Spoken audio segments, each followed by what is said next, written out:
R&B Money. We up. Thang, jvalentine. We are the authorities on all things R&B. Ladies and gentlemen, my name is Thang. I'm jvalentine. This is the R&B Money Podcast. Yeah. The authority! Yeah. You know what it is. Do you know what it is? Yeah. On all things Yeah, what? R&B. And anything else that comes with music. You have to understand today is the day of reckoning. Yeah. We got a great Come the on. motherfucking building. Speak on it, big dog. Super vegan. Oh, yeah. Super. I don't need a drink to make these hits. For anybody, beat, write it, Yeah. melody, Yeah, Hall of Fame with it. rap, Yeah. Hall of Fame. Yeah. You niggas ain't in no Hall of Fame. Man, I don't even know no niggas. There's only two niggas in the Hall of Fame. Man. One of them sitting right here with us. Yes, sir. And he had birds. All in the intro. He was a birdman too. All in the intro. When doves fly. With doves fly. Oh my God. Ladies and gentlemen, it's him. That's the Yeah. best way I can say it. The Mr. Jermaine J.D. Dupri in this motherfucker, man. Brother, my brother. Come on, What a hell man. of an intro. God damn. Yes, sir. Jesus Man, it's Christ. got to be right. You earned that. Hey, shit. Okay. This ain't, bro. I remember the first time I met you when I was working with Jagged in the studio, late '90s. They was already cracking, and they had wrote a little song for me on a B Cox beat. We was in the studio, and me and Brian was kind of cool. Brandon was giving me the superstar shoulder, cold shoulder. Hey, Brandon he don't fuck with nobody. I gotta get to know this nigga. I don't know this nigga, right? And so we breaking the ice and getting to know each other. And like, yeah, we gonna go do some hoop. I'm like, hoop? Hoop where? At Jermaine's studio. It was Jermaine's studio? Oh, because y'all wasn't at Jermaine's. No, first. we were Okay. at noontime. It was Okay. at noontime. Yeah. Okay. He's like, yeah, we're gonna go to Jermaine's. So I said, well, can I go to Jermaine's studio? Donnie Skanks was- Etiquette, though. Etiquette. That's etiquette. No. Everybody don't got etiquette. Listen, he's Jermaine Dupri. Right. You just don't pull up. Nah, I'm not pulling up to that man's studio like, I don't know this nigga. Right. Nah, Right. I'm not nobody. I'm no one. And listen, if you pull up as that nigga too, you always are remembered as that nigga. That nigga. Yeah. This nigga just roll up in here and start eating snacks, playing basketball. No. I said, y'all think it'll be cool? No, that's cool. Come with us, JD. Super cool. Meet JD for the first time. Big fan, man. So dope, man. I told him I was on tour with Drew Hill when I was singing Backgrounds with Genuine. Mm-hmm. And when that remix came on, that whole arena I said, on the dance. Nigga. So I hoop against your guys. That's right. You're, some of the greatest singers, one of the greatest groups of all time. And I kicked their ass. Oh. Hey, We wait for twins, y'all gotta come here, man. Come on. because I wasn't there, so I Come on, can't get this- say what let's get happened. this- So we they waiting gonna be on the ready for brothers to this. Donnie pull up. Scants can attest. I think we playing half court. I might have had 2 dunks in a half court game. Oh, God. They switched on me so many times, I didn't know who was checking me. You dunked on my gym? Absolutely. Oh, okay. That's pretty impressive. Absolutely. Yeah, My yeah. rims is high. That's why I asked that. They're a little higher than regulations. Yeah. My gym. That's my point. That's the point of really the story. Yeah. Some of y'all got studios. Couple rooms. Right. Maybe a pre-production. Yeah. You know what I'm saying? A little NS10 in there. Little NS10s in there. You know what I'm saying? No board. Niggas ain't got no boards now. You ain't got no board. Yeah. JD's got a fully mixed master gym hoop massage parlor vegan ice cream distribution Strip club. strip club. I had to put a strip club in the studio. This was Nelly's request. We had a love room. Nelly. Yeah, Nelly was like, Money? "Hey man, let's stop going to the strip club, so we'll stay in here and make music. Make that a strip club." And I was like, And then we figured it out. I'm about to say it should feel like an easy Yeah, answer for yeah, you, no, we figured it Mr. out. Magic City, Made the it king of simple. Magic City. I like going to Magic. But I like going to yeah, Magic I City. love going to Magic. I like the wings. I knew you was about to say you The the wings. wing. That's how you try to get away from Come on, I really only go for the wings. Yeah. The women are an added bonus. Okay. Shout out to Magic City and the women who adorn the facility. That's right. And Mr. Magic himself. Yes. We love you here at R&B Money. We need Magic. Oh, on matter here. of fact, yes. I'm doing a documentary, the Magic City documentary. It's coming out in May. It's on Stars. I think I might be saying this too early, but it is what it is. It's exclusive here. Okay. And it's a documentary, so we do have to get Magic on here. Yeah, way. yeah. The week that. No, that's be good. Are they having a party for the? Are you having a launch? Well, last year we did a Magic City pop up at South by Southwest. Okay. That was crazy. So people been asking we doing it. We're gonna definitely have a party. You know that. Release party. Release party. Somebody's brother. You know, just for documentary. I mean, Why we need would- to be there to cover it. You can't not be there. Bro, you go back so. I mean, me bringing up the studio story was just I had never seen nothing like that, and I had been to, I'd been to a few studios in my day, and then Noontime I thought was just an incredible facility of how all those producers and writers were all in this space. But going to your studio was the first time I seen like a compound. That was my intro to what a compound looks like, where whatever you need to get done, whether it be rehearsal, get in shape, the music, you don't have to leave. Nick, you don't have to leave. Yeah. The development is all right here, and I feel like that is a testament and a secret, not even really a secret, but just a secret to your success, in that you were instrumental in the developmental process. Like you're more of you're like a genius A&R, right? With all of these tools at your disposal, you can write it, you can produce it, you can rap it, you got the melodies for it, you got it should be about this. You got all of that, and then it's got to look like this, and then you got to move like that. Like you're doing all of that, and you have the facility to do it in. Yeah, I mean, it wasn't always like that. I think I think I gathered that stuff that you're talking about from being young and not knowing people. Like I was too young to actually even have to know studio engineers in the first place.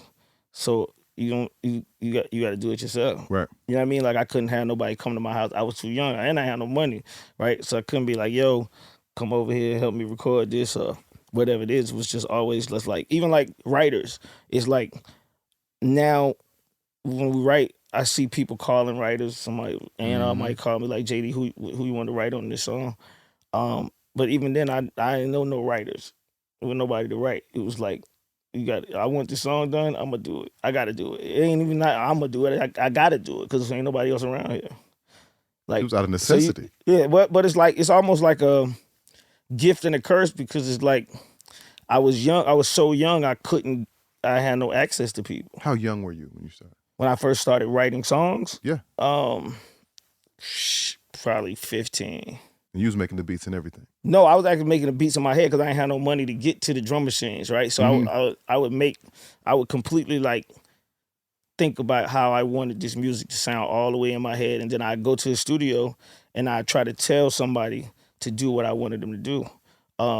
And they used to be like, boy, you can't do that. We can't take nobody's music and this. And I'm like, man, like the age I was, if they would have listened to me, I probably would have been like the first person to ever sample Got you. a full record. The way I wanted to sample the record when I was 15, they was like, you can't do that. You can't steal people's music. This was these guys at these other studios was telling me. And I'm like, well, I'm not thinking I'm stealing, but I'm just like, this is what I want. How do we use it? I want the rap you wanted over to this. sound like that. Yeah, and then they was like, well, now we'll remake it. They started trying to remake it, and that's when the producer hunger came, because it's like, I need to learn how to do this so I can do it, because they not listening to what I'm saying. It's not going the way I want it. It's cool, but I hear it some other kind of way. And then what was your first purchase as a producer? My first purchase was I think it was a 626 Roland drum machine. It might have been a 707, but one of them little, it wasn't no bigger than this. Mm-hmm. And it cost I think it was $250, and I had to put it on layaway. What? Yeah. I had nothing. You know what I mean? But I put it on layaway, and I go cut people's grass around the neighborhood, give me like $10, $20, this, that, and the third, and I go back and get that drum machine. When I got the drum machine, it ain't had it had all these whack rock sounds. Like, it wasn't like stock sounds. So once again, I had to start imagining that this gonna be the 808, this how the snare gonna sound. So I make the beat, but I wasn't thinking that it didn't sound like what those you were the sounds. I kept thinking in my mind when we get to the studio. By the way, I didn't even know if this was possible because the MPs and none of this like stuff was MIDI out. and triggering, right? That type of thing. Yeah, right, I didn't know it was possible, but I was just saying like, okay, it got to be a thing between what I got in the studio, right? So I kept thinking in my mind, when we get to the studio, I'm gonna tell the guys, take this kick, keep the pattern, but change that kick out and give me something. Give me the money stuff, the 808s and the stuff. You don't realize they don't have sounds. Yeah. They don't even have those sounds there. Give me the money stuff. Give me the stuff that I want. So that hunger just from there just it just started unraveling. Like me seeing them and me telling them like, oh, okay, and them showing me I could do it, and I'm like, okay, I got it. I just got to get to the equipment. I got to get to it. And once I started getting, so I produced the Silk Times Leather album, and that didn't do great, but it did well enough for me to get $15,000, right? When I took that $15,000, I bought all equipment. And you're how old at this point? 16, 17. 15,000 at 16, Come on, though. man. Yeah. Come on, you can't tell me nothing. Yeah, you're a dope boy. With Yeah. that- I mean, this boy shit. Yeah. 15, 60,000, nigga, as a teenager, you like, oh, I got some bread. Oh, I'm good. Yeah. I'm all the way good. And you went and bought all equipment with that all bread. equipment. All equipment. And where you set up? I had my room looking like this. All equipment. Your my bedroom. My bedroom. That's Just where like that's the setup right there, Yeah. the bedroom. 100%. And did you start having people come through? Like Yeah. pull up, Then I people got start the- coming through. Like JD got the studio. You know what I mean? JD got a studio. That's like when, so they didn't start coming through. Well, they was coming through. It was like some local kids that was coming through. I had a 4-track. I had some turntables. So you DJing already too? Yeah. I've been DJing. I was DJing since like 13, 14. Like once I went on the Fresh Fest, I learned how to DJ from like Jam Master Jay, Grandmaster D, all of these guys that was out there, they was DJing. They had just show me stuff, and I just was like intrigued by the DJing too. So when did you drop out? Because you obviously ain't go no damn school. Yeah, I dropped out. I dropped out of school at like 14, 15. So you never really went to high school. You was like, nah, this is school for me. Well, nah, I didn't, but I knew that. Well, what I'm gonna say was like I was going to school, then I went to the Fresh Fest. When I went on the Fresh Fest, I was 12, 13, 14. Yeah, So when I went on the Fresh Fest at 12, this is pre-Atlanta music. Like, ain't no music scene in Atlanta Right. when I'm going on tour, right? So the rules for a kid entertainer, nobody in Atlanta don't know what that is. Right. Like, this ain't LA, right? This is Atlanta, you know? So my mother and them, they don't know, they don't know what they doing either. My dad, they hear about you can get tutors and this, that, and the third. So we go to the school board and tell them that I'm going on tour and I need a tutor. And when I get the tutor's gonna take my credits and y'all gonna, we gonna make it work. Yeah. And they said yes. But then when I came off tour, they was like, we can't accept those credits. Or we can't accept the grades and stuff that you was doing. And I'm like, whoa, wait a minute. So you was actually doing the work, Yeah, though. I'm like, I've been doing all this work on tour, and now y'all telling me you can't accept it? And that's the day I said, oh, no, I'm good. I can't do it. Because I would have had to go back to school Right. and do all of that. I wasn't doing it. I had to really it's time to go to work, JD. It's time to go to work. You got to go to work. So It's time to go to work. you haven't graduated high school? Never. You the only one here that graduated high school. Look how he look. Me neither. I'm the Fuck uncool them one. niggas, dog. Shit. But I had I tried. I did too. I tried. I took a test. I passed that, but that didn't count for shit. I didn't even get to high school. I was still in elementary school. 6th grade. Wow. You out of control. Wow. I mean, I don't glorify it. But Nah, it shit is what it is. It is what it is. Here's a thought to that, right? If we're just talking about that. You always have a thought. Here's a thought to that. If you're able at a young age, or even your parents for that matter, are able to identify a thing that you are capable of, then there should be an educational space that feeds that. Right? Because as you look overseas and different sports and things like that, you can be a pro at a thing at a very early age. Yeah, no, for sure. Mm-hmm. For sure. And Luka ain't got no high school diploma. I think that, especially like in music or in arts or whatever that is, there should be schools that support that elective. So should it be a trade in a sense? In a sense. Yeah, it could be. But there's a lot of people that don't take advantage of that space, right?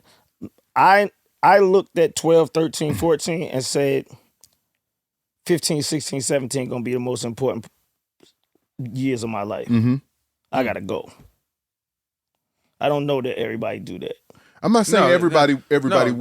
They don't. There are the LeVar Balls of the world. There are the Ron Newts of the world who are like, my kids are special and they can do X, Y, and Z. Let's hyper focus. Yeah. Cool, we're gonna get to a little math, a little English, I get all that. But let's get to that. How much school did Michael Jackson go to? Not much. In real life. Yeah. How much school did Beyonce go to? Yeah. In real life. Mm-hmm. You didn't graduate high school. We're talking about people. Graduate. He didn't go. He didn't go. He didn't go. We're talking about people who are at the highest level of this shit. Right.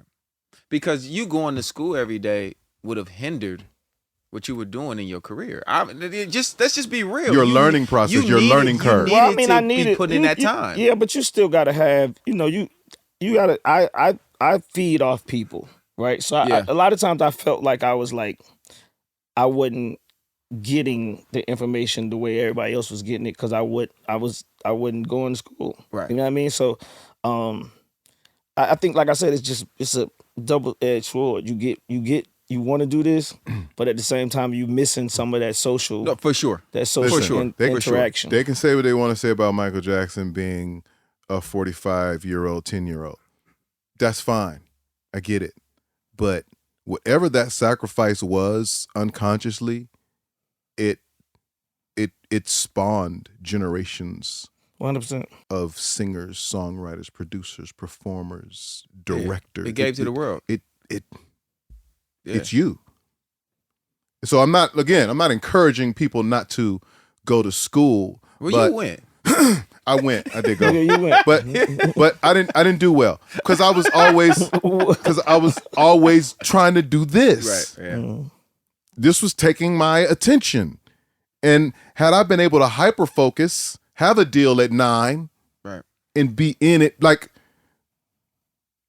who knows? I mean, thank God, it all worked out. Everybody's path but is different. If I'm looking at my child and I'm like, oh, you got it. This requirement that the government puts on you that your kid has to do X, Y, this is my motherfucking kid. Yeah. That's obviously what his parents said. Well, no, I think it's crazy. My parents was basically they was disjointed in the whole decision. My mother wasn't with me doing nothing. Like, she was trying to make sure I was going to school. Yeah. Me going on tour. She didn't know. Like, Who this was is your- all new who was about. your- This is all new. Who was your guardian when you were going on tour? Well, my dad was like the production manager for the Gotcha. tour. Oh, so he was out with y'all. Yeah, my dad Okay. was out there. Okay. So that's how my mother went on and Rationalize. went Yeah, along with yeah. it. But my dad was actually also working. Right. He was out there working Yeah. as a production So you manager. had time so to move around. so I was Yeah. out there by myself. Oh my God. Yeah. So would you say then that, in a sense, Pops was the first identifier then of like he got something different. With my dad? Yeah. Yeah, my dad was my manager. My dad was my manager for basically my whole teenage, for a long time. My dad was my manager. But once again, that's also like me not knowing nobody. I know my dad. Right. I don't know nobody else, right? Yeah. I know my dad. This what you want to do. I think this what you want to do. I don't even know if this is what you want to do, but I'm gonna put you in it. I'm gonna put you in it. You know what I mean? Mm-hmm. So I saw my dad always as a manager type of figure. Yeah. And when I created Kriss Kross, I called him and told him, like, I got this group. You gonna be their manager. And that became our rollout. Man, I can't wait for Deuce to call me and say he found Kriss Kross. I can't wait for my son to be like, Dad, I got it. When I created Kriss Kross. At what, 17? What are you now? 17. Because somehow at 17, yeah, I know what the people need. I know what they want. I know what's going to shake this shit up. At 17. That's crazy. That's crazy.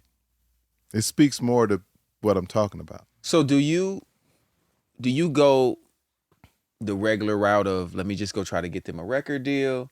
Do you say let me try to go get me some kind of production label deal, or do you just? I don't know nothing. You don't know nothing. I don't know nothing. You just like I just want to get them signed. I seen these kids at the mall, and I saw people reacting to them, and I'm like, who the fuck are y'all? Who are y'all? Why the girls at the cookie company giving y'all free cookies and they ain't giving me shit? Right. Like, what's going on right now? I thought I had walked into like Nickelodeon. Because you're not that much older than them. Yeah, no, I'm not that much older than them. I did that. They was 11 and 12. Yeah, I'm 17. So we all at Greenbrier, and I'm like, what the fuck is happening? That's the hood mall too. For people that don't know, that's the hood mall too. That's not like they at the. They're not, so to get that kind of reaction, to get that reaction at the hood mall. Oh yeah, for us in the Bay, that's Eastmont Mall. Yeah, it don't exist no more. Yeah, you know what I mean? Been shut up too many times. Yeah. So if you get it cracking there, 100%, the world gonna love. That's what I'm saying. So I'm watching little. Well, they ain't even little girls. These girls, they got jobs, so they working. They're 17, at least 18 years old. They looking at these guys like they are superstars already. Wow. And they treating them like that. And they playing with it too. They running over there, talking to the girl, run back. Yeah. They doing all this. And I'm standing there in the middle of the mall watching this. Like, and I'm like, don't nobody else see this? What's going on? So then I'm like, who the fuck are y'all? And they was like, what you mean, who are we? And I'm like, okay, cool. Y'all ain't no stars or nothing? They was like, nah. I said, y'all rap? And dark skin Kriss was like, rap? Like, he said, and it's crazy because this is a time period where young niggas didn't want to rap. Rap was like, for young people, that wasn't a thing. Not their age, like 11 and 12, they wasn't thinking about rapping. So when I say you rap, they looked at me like, rap? What niggas don't do that? Like, that's how that was their reaction. And I'm sitting there having this conversation with them in the middle of the mall, and my mind just start going. JD, if you could write these little boys a song, they out of here. If you can figure it out, they out of here. If you get it together, they out of here. Yeah. They already got it. You get it together. My mind doing all that in the mall. I'm trying to figure it out. Right there in the middle of the mall. By this time, you already got your studio. You got everything. No. I like that's what I'm saying. I had the Silk Times Leather. Silk Times Leather. They gave me the ability to get the equipment. Yeah. But that's what I'm saying. You got that set up though now. Yeah, but it's still in my room. Right. It's in my bedroom. I just, like I said, I got their number. I still ain't never. I mean, it never made no record though, right? I think the thing that got me that conversation was that in Jet Magazine, I think they did an article on female rappers, and they listed Silk Times Leather, and they showed a picture of them. And dark skinned Kriss' mom noticed the girl from the Jet Magazine, so she made them realize, oh, this is legit. It's legit. Yeah, because they was on some. Who the fuck is this nigga trying to talk to us? Yeah, right. Yeah. So she made it where like y'all may want to listen to him. I seen him in the book, so thank God to her, because they weren't trying to hear me, right? And for the longest, for like 2 weeks, I couldn't get. I'm like, y'all got to come over my house, and they was like, go over your house. Right. You know what I mean? They thought I was like a predator or something like Yeah. because they had never been approached like that. Like, that's what I'm saying. And it's crazy 'cause I'm telling them to come to my house. That's where the music was at. Yeah. So you gotta imagine 11, 12-year-old kid and somebody old telling you gotta come to their house. They like, nah, these little ghetto kids too. They like, fuck that. Yeah, you know what I mean? We ain't doing that. So I had to break the ice with them. But and I start doing stuff like I'm gonna pick y'all up from school on Friday, whatever, we gonna go hang out, blah, blah, blah. So I start doing stuff with them and start hanging out with them. And I start playing music in the car, like Ice Cube or whatever was out. And they singing the lyrics like they wrote it, right? They know every word. They ain't never seen no lyrics or nothing. And that's when I start saying, man, if I could learn how to write songs good enough that they like it, this could work. Right. But I never did that before, right? I had never done it before. But I gotta get better. I gotta become really, really good and then give them a demo so it sounds like something they really want to do. So really what you were doing was turning the consumer into the artist. Because they were really, like you said, they were consumers. Yeah. So now, and you know that they're your target audience. Mm-hmm. Yeah. So if they like it, yeah, 100%. the kids around the world will like it. Yeah, if they like it. And it's crazy because what I always hear people, when Jay-Z told people that he didn't write his raps, right? And people find that so crazy, right? Even me, I did at first, but I never realized I was already doing it with Kriss Kross before because that's what I wanted them to do. I wanted them to like memorize these words and stuff without seeing the paper. And like you just feeling the song. Yeah. This gonna be y'all song. You like it? Hell yeah. Like, you know what I mean? Like I needed that energy. So it's a crazy process that I learned about these kids, but it definitely I had to get sharper. I had to get better because I was writing songs. Yeah, I was writing songs at first, and they was just like, you know, they was gonna do them, but I didn't get that energy yet, right? And I had a song, the first song, because I was living in my closet, right, at my house. Hold on, what? So okay, so listen, let me go back. You can't just casually all right, say that. I gotta go back. All right, so listen. So Ian Burke. Shout out to Ian Burke. Shout out to Ian Burke. Ian Burke was around this whole period, right? Ian Burke's the only guy I actually know that I felt like was moving around Atlanta. I could trust him. He'd come talk to me, blah, blah, blah. Me and Ian got cool in this time period. He started finding artists, and he found this girl from Philly, a female rapper. And he's like, JD, I got this female rapper. I'm going to bring it to your house. Now, these people start coming to my house like it was the studio. It's my mother's house. So Shout out to moms. Yeah, he brought Left Eye to my house. I heard her rap. I said, okay, cool. But she ain't had no place to stay. You know what I mean? She was fresh up from Philly. And my room was just 24/7. It was just 24/7. It wasn't no sleeping. I'm like, you just kick it here. So for like a week, she basically was staying in my closet at the house because I didn't want my mother to know what was going on in there. It wasn't nothing but music going on. But still, my mother would have been like, why that girl staying over here? You know what I mean? Right. So, but she stayed. And in the midst of her staying, I thought I had found it.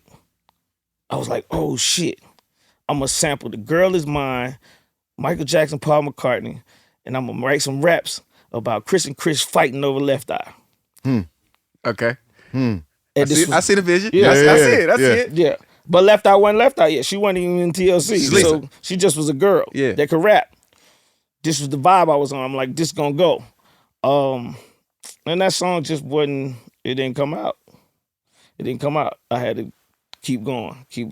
That ain't it. I had an idea, but that wasn't it. I ain't know how to make that shit. That's I guess whatever, but it didn't work. Are you self-auditing at this point, or you got some trusted ears where you're playing stuff for them, like what you think? And No, just me. Just you. Yeah. You're self-auditing. Yeah. I go off of the light in your eyes. If I play you something and you don't do that, I automatically do like this. Oh shit. Okay. I gotta start over. Yeah. Yeah. I don't need a bunch of people tell me. I could tell when it's there, when it's not. Yeah. everybody give you that without even knowing it. They give it to you. You know what I'm saying? I could play something right now. Somebody come from back there and come in here. I'm like, oh. And then what's that? We got All something. Yeah. Oh, shit. Yeah. Oh, shit. We need to pay attention to that. And I won't even say nothing. I won't even tell people that I saw that. I'll just go off of that vibe. That's where I'm going. That's the energy I start following. Okay, So how long does it take you to get to the hit? How long does it take you to get or to even the just the records that shit, make like, sense to it don't even it's crazy because I don't have a time. No, I'm talking about For Kriss I'm talking about for Kriss Yeah. Kross because now okay, yeah. So 2 years. Oh shit. Yeah. I was 17 when I found Kriss Kross. They Okay. ain't come out till I was 19. Artist development. Yeah. Oh, And 100%. producer development. Artist development, producer development, writer development. We all had to learn. We was learning. And yeah, once we started getting close, Chris came to the house and he had on this jabot jumper. And it was so big. And I was just like, man, you should flip that shit around. And he was like, for what? I'm like, I don't know. Just flip it around. Let's just see what it looked like. He flipped the jabot jumper around. I'm like, that shit cold, huh? And they was looking at me like, no. And I'm like, I said, listen, let's go to Lenox Square with your jumper on backwards. He's like, why? I said, let's go to Lenox. We went to Lenox. He walking through the mall. He the only person with it on. He's walking through the mall with a jabot jumper backwards. And the mall stopped. And I was like, what the fuck just happened? Like, people was like, where you get that from? Why your clothes like, what is this? They don't even know this kid. Yeah. It's people just coming up to him like, where did you get this outfit from? And I'm like, what? It can't be this easy. It can't be this easy. It's just a regular jumper. I'm always want to tell people, like, you can't be that stupid. It's just, he got his jumper on backwards. But I'm just like, I'm watching it and I'm like, this is crazy. Yeah, that's wild. And I'm like, we gonna have to do, this gonna be y'all thing. Y'all gonna wear y'all clothes backwards. And that's what, then from there I wrote Jump in 25 minutes. Probably. Did you produce it too? Yeah. Of course he did. Of course he did. Of course he did. I mean, I don't have nobody around me. I don't have nobody around me. Nobody. So, do you know, or think? I won't even say no. Do you think at that point, like, oh, I've cracked the code. This record is it. No, I don't know what's gonna happen when the record come out. No, I'm talking about when you first produced it. Yeah, no, I don't, because I'm saying the code that I was trying to crack was their reaction to my song. Okay. Okay. Right? That's the code I'm trying to crack. Yes, I saw their reaction to this song, and I was like, God damn it, finally. Yeah. I made something that they really like. They can't wait to rap this. Yeah. Right? Yeah. That's all I was trying to do. I didn't know where the song was gonna go. I just knew I was getting ready to get the best performance out of them that I had ever gotten, period. Yeah. Got you. And they was ready for this song. Do you immediately go to labels or do you go to the streets first? Yeah, I don't know nobody. Right. I start using my mind to try to figure out, ain't no labels in Atlanta. Ain't no outlet for me to get to the labels in Atlanta. I don't know nobody. My dad ain't never put out no records like this. But we did do an album, Soup Times Leather. So then I start rewinding and I'm like, when I did the Soup Times Leather record, Warner Brothers told my dad that I was too young to actually be a producer. And they wanted to have an adult in the room with me. Like reproduce it. Yeah. And initially I was like, nah, I don't need nobody in the fucking room with me. But they wanted it for their insurance. So they put Joe the Butcher in the room with me. Joe the Butcher had just created Rough House Records when I'm working on Kriss Kross. So my mind starts saying, okay, the only person I know is Joe. It's Joe. Let me send this to Joe and see. So I hit Joe. I'm like, yo, I got this idea. Got these 2 kids. I'm gonna send it to you. When I sent him the song I had was Little Boys in the Hood. Because I was trying to go that way. I was trying to go the route of like these little hard ghetto ass kids. I didn't have Jump.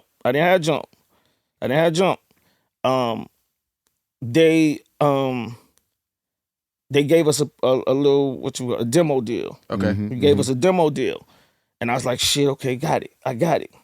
I still didn't see that spark yet. I still was like, nah, this ain't it yet. And I'm gonna fuck it up if I don't get the music right. Right? So I just kept pushing myself. And that's when I wrote Jump. And I'm like, this was like almost like 3 days before we had to fly to Philly to actually record the little, little demos. And I wrote the song and I sent it to Joe. I said, this gonna be the single. And they flipped the fuck out. It was a phenomenon. It's the only group I've ever wanted to be in. Is your entry? I've never wanted to be in any other group. I wanted to be in Kriss Kross. Yeah. Flat out. All respect to all the other boy bands, everybody. I didn't even want to be in the Jackson 5, bro. Obviously because I was a kid anyway, but I'm just saying, like, even when we look at the levels of it, New Edition, I love them. They were great. Only group I have ever wanted to be a member in. Like, we joke about being in Jodeci. Yeah. But, like, I was like, oh, no, I could be a Kriss Kross. Yeah. I could be a little wild nigga. I could be This is really who I am. Yeah. Like, I would love to be in Kriss Kross. Yeah. Nigga, Chris, dog, I had never seen nothing like that. Nobody had. Nobody. Because it was so relatable to every kid in the country. I didn't know that either. That age group, like every single young teenage boy was a Kriss Kross member. Yep. We all wanted to wear our clothes a certain way. We all want, you know what I'm saying? Like, It was cool kids. nigga, Cool what kids. y'all did with that was special, bro. Yeah, I mean, I didn't know what we was doing. I just, like I said, I was just going. I was just trying to go. And I didn't realize, there's a lot of things I didn't realize when that's happening. I don't realize that, first, no young rappers in rap, period. Like, I ultimately created young people rapping in this music industry that we are in today. Wow. Like, people don't give me the credit for it, but I'm the person who ushered young kids and young people being able to rap and being able to see that it's possible. I never thought about that. Yeah, I mean, because like even in that process of me doing it, when Jump went #1, I became the youngest producer to ever have a #1 Hot 100 record. you know, Soulja Boy he gonna. Nah. This was before Soulja Boy. Soulja Boy gonna go crazy on the internet. Soulja Boy probably was like, nah, he wasn't born yet. Soulja Boy might not even been born yet. Yeah. Nah, for real. To be that And that's young. a Hot 100 #1 Yeah, at 19. 100%. That's insane. Are you 100%er on that? 100%. Jesus Christ. I'm Only thing, 100% on most of my just the records. sample, though. right? Just the sample. Yeah. But at that time, No, you had to. No, you got to clear it. Yeah, you had By to the way, clear they it, got Yeah. Jackson's. oh, they came and Everybody got some of that? Everybody got paid off. Because you sampled like 5 different records. Yeah, and yeah. That was the shit you was Yeah, talking that's about what I'm earlier. talking You was about. like, Yeah. I just want. Yeah, I didn't care about that. By the way, I don't know that you got to pay people. Right. I don't give a fuck though. hit. I got a #1 record. You could tell me whatever. Off the #1 record, there are so many other things that come along with Come that. on, we got to get to that. Nigga, what did you buy at 19 with a Hot 100 #1? Like, listen, niggas be talking about #1s. It's cool. Hot A Hot 100 #1 is something That bag. different. I bought my mother a car first. I bought her a 325 drop, and then I wanted to move, and we just moved down Old National from like where we were. That's pretty much all I was trying to do. I was trying to really just move into a bigger space so I could get a studio. I'm still trying to get a studio. So now you're the industry darling at this point, for Nah. lack of a better term. No? When you Nah. get this? They don't care. I mean, like I said, I'm so young. You gotta think it's nobody. I don't know nobody else that was a teenager Right. doing rap music at this time. Gotcha. Like rap Maybe music. Teddy. No. No, because he did the show. Yeah, He had Teddy. produced the song, but the nuance is still different. Yeah, it was different. I mean, they treated Teddy more like an adult. They treated me like a kid, Yeah. right? They treated me like a kid. I'm from Atlanta, so they almost feel like he don't really know what the fuck he talking about. And like I said, it was all new. I came out, I'm telling them, we gonna push these kids 11 and 12. Right. But It's it sounded like nobody- 13. Huh? Right time they come No, out. not 11, 12. So Oh, that they means still when 11, 12, when I met them, Shit. they must have been 10, 11 years old. But when Right. they came out, they was 11 and 12 years old. So you don't have every label beating down your door at this point. No, because they don't know if it's real. They don't know if it's real or not. They don't. And like I said, they don't think it's real. Right. They think that this is like a fluke. A fad. Yeah, real quick. It's kids. Yeah. Imagine he does this in 2025. They give you the biggest bag that ever lived. $100 million. $100 million. I don't care if you ever do another one. Yeah, I don't think so. I think it's the same thing. I don't think people really understand these label guys. They don't get it like that. They chase something else as opposed to what I offer them. Mm-hmm. And when they have a meeting with me, they can't see that it's true. They can't see it because I'm not trying to sit down and be like, hey, man, this person got $1 million. I'm not giving you numbers. I'm just telling you what I'm going to do. Right. Yeah. That's it. Yeah. You fuck with me, you don't. So you don't have social death at this point? Yeah. No. Oh, no, I don't have social death. At this point, you don't have social death. I don't have social death. You take the record to Rough House. That's it. That's a Kriss Rough Kross House is on record. Rough House. The next, Kriss Kross blows up the record, go number one. Yeah. I think my birthday came around, and I had a little birthday party at my house. Ian came to my house, and he brought these girls, some more girls. The girls he brought to my house was Xscape, right? He had them sing Happy Birthday to me. After they sang, I'm like, I fuck with y'all. I'm going to sign y'all to my label. I don't have no label. I just said it. I said, I'm going to sign y'all on my label. They feel like, for real? I'm like, yeah, I'm going to sign y'all on my label. I don't got no label. I ain't had no conversation. You got a hot 100. Yeah, I got a hot 100. I'm just like, I'm going to be able to do it. You got everything. Yeah. Yeah. I said, I'm going to do it. And then, like, after I said that, I think 2 weeks later, Sony was like, we want to give you a production deal if you can bring out some more artists. Mm-hmm. Can you bring more artists? And I'm like, yeah, I got this group already. I'm about to sign them. My happy birthday group. Happy birthday. I called them immediately, like, yo, I'm definitely gonna sign y'all. And then I gotta ask though, where's Left Eye? Oh, so if y'all watch the TLC movie, they had a meeting with Pebbles, and Left Eye called somebody in VH1, but they cut me out. When she makes that phone call, she called me. When she called me, she said, they want to sign us. What you want to do? Mm-hmm. And I was like, damn. And I was so into Kriss Kross that I was like, you know what? If they sign y'all, just let me produce some songs on the album. Yeah. Y'all go ahead. And I just let them go. So they were actually signed to you? Oh, no, TLC was my group before they went to LaFace.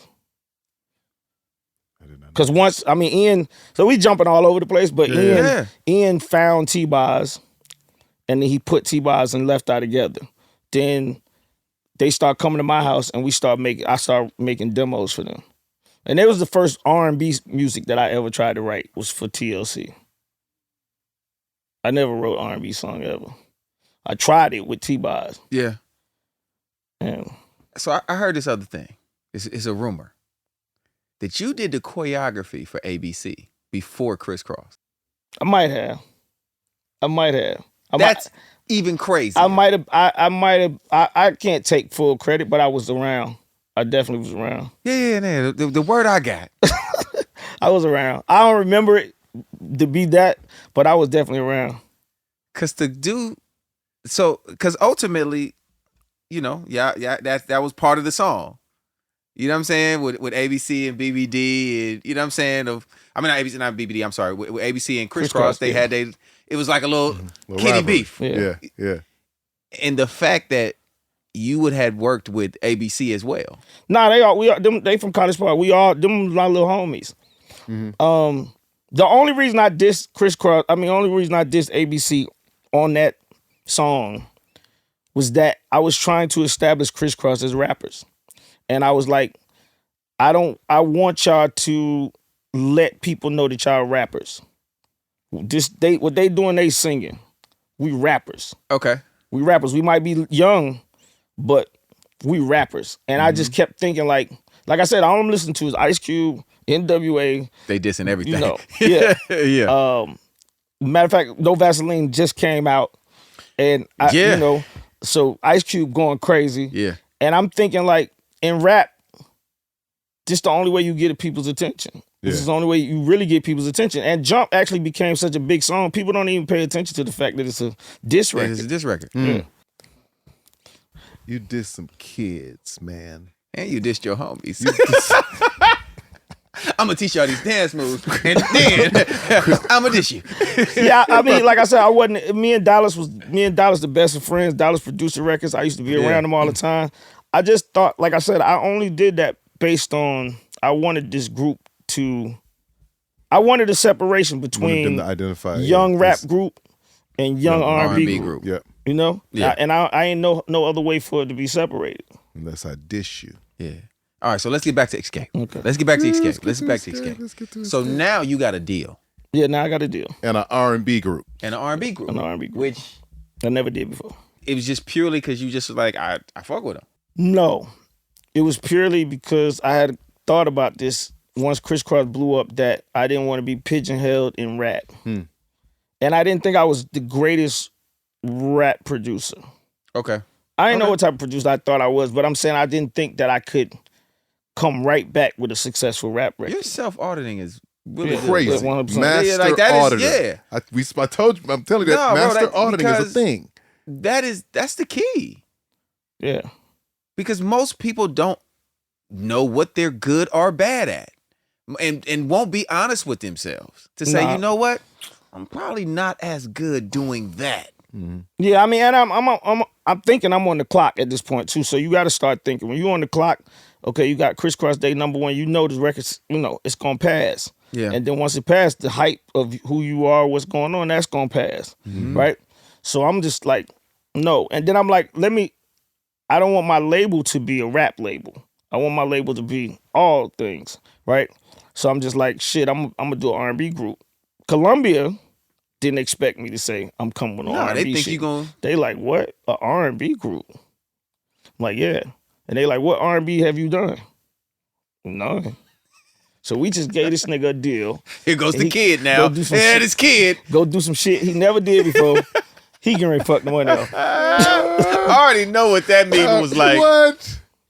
So you gave the kid how much money? He doing what with it? Yeah. All right. So yeah, I mean, I went in the studio at Xscape. I mean, by the way, things are starting to happen. So I don't want to make people think that. So, an important piece of that puzzle was that this writer named Emmanuel Seal was looking for a home, right? And I got a call that he was looking for a home. Yeah. And I, once I had my label, people knew, okay, JD got a label deal. So once you say you got a label, you start attracting things. Absolutely. Right? And I didn't know what Emmanuel Seal was. I didn't know what was gonna happen. But I needed somebody to play for me. I knew that I needed that because I'm signing an R&B group. I can't sample my life away like this. Yeah. Right. So Emmanuel comes into my life, and matter of fact, I go meet him at like a Radisson hotel. And when I walk in the hotel, he's playing the piano that's in the hotel, killing that shit. Sound like a concert. And I'm like, what the fuck? Who is this? And he's like, yeah, I'm the guy that's supposed to meet with you. I'm like, oh shit. Let's go. Yeah. Right? I take him back to my house in College Park. Me and him talk. I tell him what I want to do. And I start working on Xscape album. Is he from Atlanta too, or No, he's from he's from Illinois. Manuel Seal is special. That brother is special. 100%. And y'all marriage, the records that y'all have done together, it's top tier. And Manuel is when I met Manuel, he could do anything. Mm-hmm. That's what fucked me up is that anything I told him to play, he could play it, or he'd play something that I didn't expect him to play. Whatever it was, he just was like, he's probably one of the most musical guys I'd have met ever. Just like he got all that shit in him, like everything. You start talking about Lenny Williams, you start talking about this, he got all, he know all of it. He play the bass, he knows all of it. Yeah. So we start working on the Xscape album. I did a whole album in 2 weeks. The Hummer Coming At You album? Yeah, 2 weeks. 2 weeks. At this point, This is insane. are you establishing? Because JD has a sound. I know JD drums anywhere. I know when I hear them. Okay. At that point, making the Xscape album, is that when you establish those drum sounds? I don't know. I don't know if that album sounds like what you think JD sound like. Just Kicking It. Yeah. It sounds like it sounds like that. Yep. I don't know. I really don't know. I know that I got my drum machine now. I know I'm trying to make beats, but I don't know. By the way, I'm going into this. I don't know what's gonna happen. Got you. So it's not a conscious thing. You just making the music. Yeah, but I'm writing the songs. I mean, you know what I mean? Like I'm really, really trying to get this group out, right?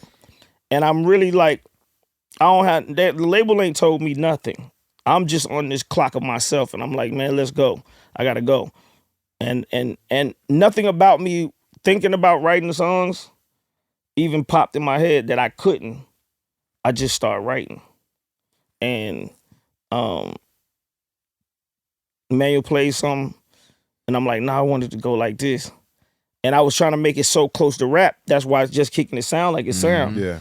And that's why it's called Just Kicking It, because I'm writing it like it's rap, right? And I'm starting to think about like, I'm starting to fuck with girls too, right? So I'm fucking with girls, so I got a little education of how niggas fuck with girls. So my first mindset was every man want a woman. They can cook them up a good meal. Yeah. You know what I mean? I'm thinking like what a nigga want from a girl, not what a girl want from. Right. So I wrote it from that perspective, and people was like, she talking from the man perspective. I'm like, yeah, that's how I wrote it. And that's why I connected the way I did. Yeah, that's but I thought, you know, I didn't think that was gonna work at all. I'm writing all them songs. Xscape was gonna work? Not big, because I'm writing the songs, and I know that I don't have no chops in R&B. Right. You know what I mean? I'm just praying. But are you seeing the sparkle in people's eye? No. No. Not at all. Xscape was tough, man. It was a hard group because, you know, people didn't think they was cute. Biggie had made Dreams of Fucking an R&B Bitch, and I fucked RuPaul before I fucked them ugly Xscape bitches. That was hard. Right. Like, right. I'm out here dealing with this, right? So I took a stand that was like, okay, y'all niggas think they ugly, cool. Find me somebody that can sing better than them, right? I start acting like just going off of their talent, pure talent. But yeah, it was hard. It wasn't, you know, In Vogue was out at the time, right? So Xscape coming out when In Vogue is out, these little girls, they look like hood bitches and this, that, that. They don't, that ain't flying. And Xscape is young, right? It's another thing. Xscape is a young group. I'm making R&B music, and R&B radio told Columbia that the music sounded too young. So I'm almost in a space where it's like where I want the record to be, they're not even playing it. Because I'm thinking of what those records sound like in relation to the other R&B at that time. Yeah. It was real grown. Niggas wasn't singing, just kicking it. Yeah. Hold on to your love. You got to hold on. Right. This what it sounded like. So adult radio, what they call adult radio now, is where I wanted Xscape to live. I couldn't get them to live there for nothing. They told the PDs, the radio guys, these songs sound too young. They don't sound like our station.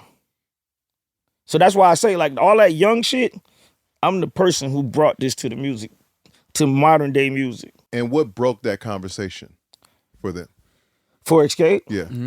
It never. I had to start dressing them, and I had to start trying to, like, I think the second album, I wasn't trying anything. I went to Diane Warren and got a song, and let her write the song, because I was just trying to. I'm like, this group has to be. But you had success on the first album, though. No, we had success, right. but it wasn't. I'm just saying, as an R&B group, I knew where they had to be. It was home for them. They're home. You can't be an R&B group chasing hip hop. Okay. And I was just like determined to try to get these girls. And I'm like, man, these girls can sing their ass off. They sing a cappella, it's the best thing in the world. They sing the national anthem, it's the best thing in the world. Why y'all treating them like? Yeah. And I'm not knowing that I'm basically doing something from a younger perspective that ain't been done. That's crazy. I would have never thought that. Yeah, From outside looking in. Yeah. At that, Looks like it's what all year working. is that? 93, 94, somewhere around Yeah, there? 94. Yeah, so I'm Yeah. like fresh. Looks like it's all working. Going from middle school to high school. This feels like every young girl that I know. Yeah. Yeah. Nah, they You went. get what I'm saying? Like, Yeah. that's why you're creating the music for my life at this point. Mm-hmm. Flat out. I'm in the Bay. Kriss Kross. Now Xscape. All this, and they're all around my same age. Mhm. I'm maybe a little younger. You know what I mean? But I'm like, I see me. Mm-hmm. This is my reality right here. Xscape looks like my neighbors. Those look like my girls. The girl that in the Banneker Homes and Fillmore, she looked just like her. Mm-hmm. So for me, I don't see the difference. And what the labels and what the radio is saying that the kids would want. Trying to manage it. No, they don't. They're not even focusing on kids. Yeah. They focusing on 25 and up. I think. Right. Yeah. Right. Or maybe like you said, 35. it's adult and up. radio. Yeah, Mhm. they that's what they paying attention to that. And 35 and up radio stations weren't fucking with Xscape. Right. That makes sense. That makes perfect sense though. So you go get a Diane record. Yeah, I go do a Don Warren record. The Arms of Run to the arms. Yeah, Yeah, the one yeah, who loves you. yeah. Yeah. So we do this song, and I don't see what I saw in Just Kicking It. I'm like, that shit ain't work. It didn't translate like I wanted it to. And then, I started dressing them different, trying to make sure that because people was like, you got them in Dickies. Because I was dressing them too. Mm-hmm. I was their stylist on Just Kicking It. You doing everything. Yeah, I'm doing everything. Like y'all need to wear some Dickie suits and da-da-da, right? That shit, girls in Dickie suits, I had to get them out of that. We had to get, so we changed it on that Off the Hook album. And like I said, I tried to get a Don Warren song. I was trying to put them in a space. But I wrote My Little Secret. If I think right. Yeah, My Little Secret was on that But album. here's my thing. As you're going through the progressions, outside looking in, the shit was working. It was working in my hood. That's what I'm saying. Like where I lived, yeah. that shit was working. Yeah, that's what I'm saying. Wherever you had like younger radio stations that were, but like say for instance in Atlanta, V103 was not hip hop and R&B. That wasn't their slogan. Right. We played the hits, R&B hits, right? Xscape. I mean, we broke. We got it. We got a number one record. We got a number one record, and it got going. But I remember this to the day because every group that I got also, excuse me, I told my dad he was gonna manage them, right? Mm-hmm. My dad is managing Xscape, right? And he called me. He was like, "Man, the song number one." I'm like, "It don't feel number one to me." Was it secret? You mean? No, Oh, just kicking it. Just kicking it. I'm like, it don't feel number one to me. Like, I know what a number one record feel like. Kriss Kross is number one record. Just don't feel like that. So the difference between a number one record and a smash record. Oh yeah, it's a big difference. Big difference. Big difference. Yeah. Big difference. Yeah. But I was just like, This is all you know at this point. Yeah, that's all I know. Yeah, yeah, you just coming off that. Yeah, that's all I know. And I was happy that Xscape had a number one record. Then I think Understanding went number one. So we had 2 number one records off that album. But yeah, I still didn't, they weren't supposed to, because if you ever look at the way I put music out, I don't do it the way like all these other labels do. I don't barter the energy from the group that came before to sell my next artist, right? Kriss Kross and Xscape never had a song together. Right. They should have, probably, but I wasn't thinking like that. I wanted them in a different box. There's Xscape over here, Kriss Kross over here, right? So I wanted to separate it, and the only way I could do that was just like, I want to go take Xscape somewhere where I'm not promoting Kriss Kross, right? And y'all keep taking Xscape to the same places that we promoting Kriss Kross. I didn't know what was happening. I was like, that's crazy. How my music sound too young, right? So I also catching the what's the thing you call it? When you start feeling like Insecurity? Yeah, I got a young insecurity. Got you. Mm-hmm. And it's being projected on you. Yeah. Yeah. So that's what you continue to hear. That's what they continue to so I'm trying shine a light on. I'm trying to make more grown music. That's what I think I got to do. Yeah. I'm trying to do things that I didn't do first. So I found Who Can I Run To? Mm. And I'm like, y'all gotta redo this. And they was like, who's this girl? Man, listen, we gotta redo this song. I'm gonna do the whole band. I'm gonna get a band in here. We gonna do it. I never did that shit either before in my life. But I started trying to find a band, calling people. Hey, let's put a band together, man. I need y'all to do this song. Then we came to the studio. They did Who Can I Run To? And the girl sang that song. And I was like, oh, this it. Them niggas ain't gonna tell me this shit is too young. Right. This shit going on all them stations. Yeah. That's all I was trying to do. I was just trying to defeat that my music too young. Yeah. That's how I got Who Can And I that Run record To? did it. Yeah. So okay, so now you got 2. You got to. And then you get DaBrat. DaBrat comes, Kriss Kross got a show in Chicago. Ed Lover and Dr. Dre from MTV Raps, yeah. they was on the tour as like the MCs, that's MC and the Kriss Kross concert. And in between Chris and Chris coming on stage, they bring all these artists, they let people come on stage and do something. And they brought Brat on stage and she rapped in Chicago. Light-skinned Chris called me right after that. He was like, yo, man, this girl out here, she cold. And I'm like, female rappers, they suck. Like, I'm not. First thing you said. Yeah, female rappers suck. Ain't nobody listening to that shit. I got off the phone.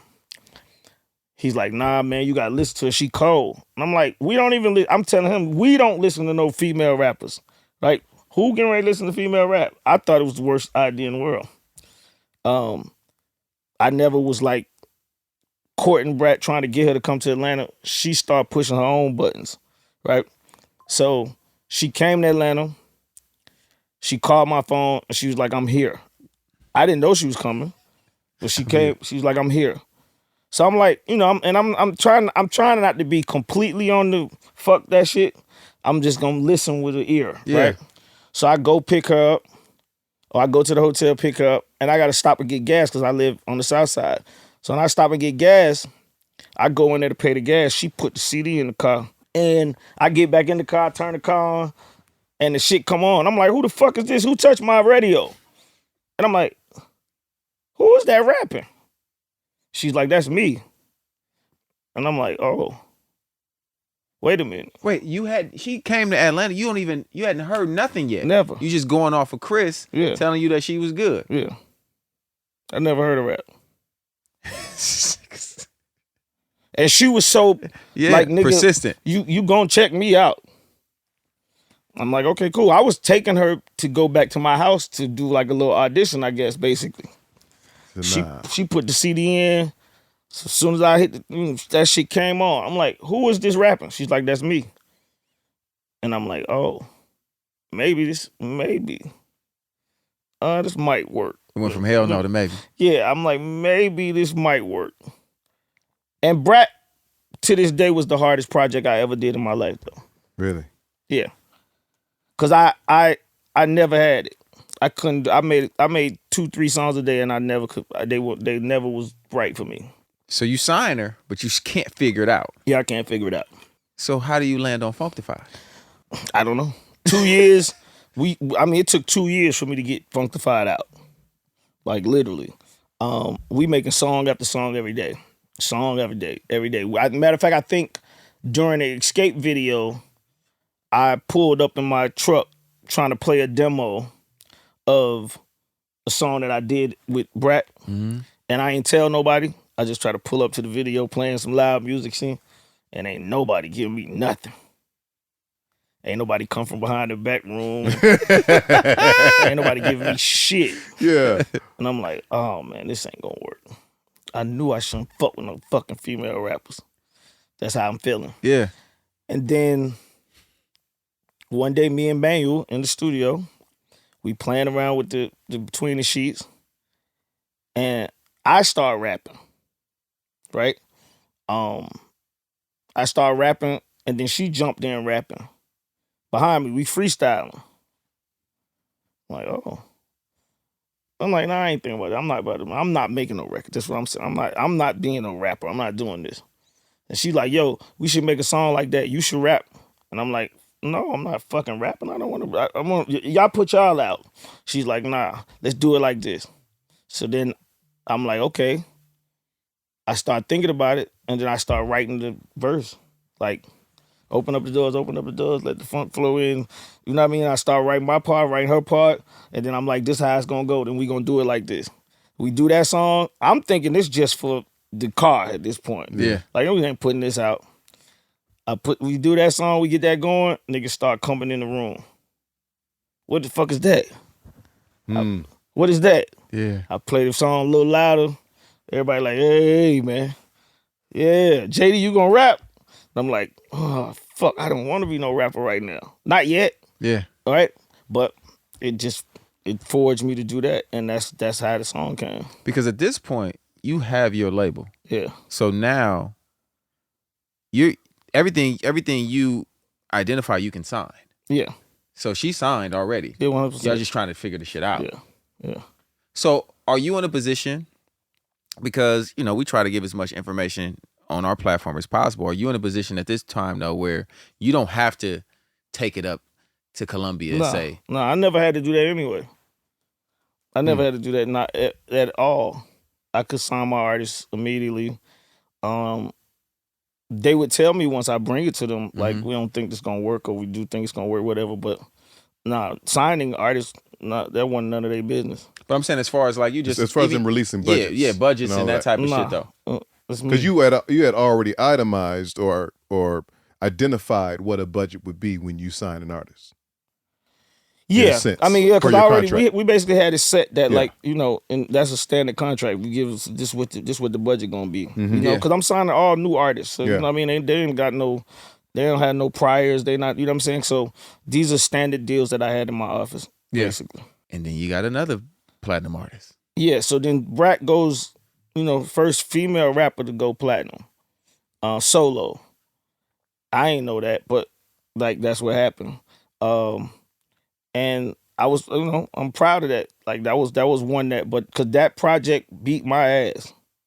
Like that project beat my ass. Because are you working on things simultaneously, or are you a producer that's and an executive that once you have one thing, this is what your focus is at all times? Or you're saying, yeah, I haven't really mastered the back, jump from one thing to the next. I ain't really got that down yet. I'm really focused on DaBrat trying to get her record out. Gotcha.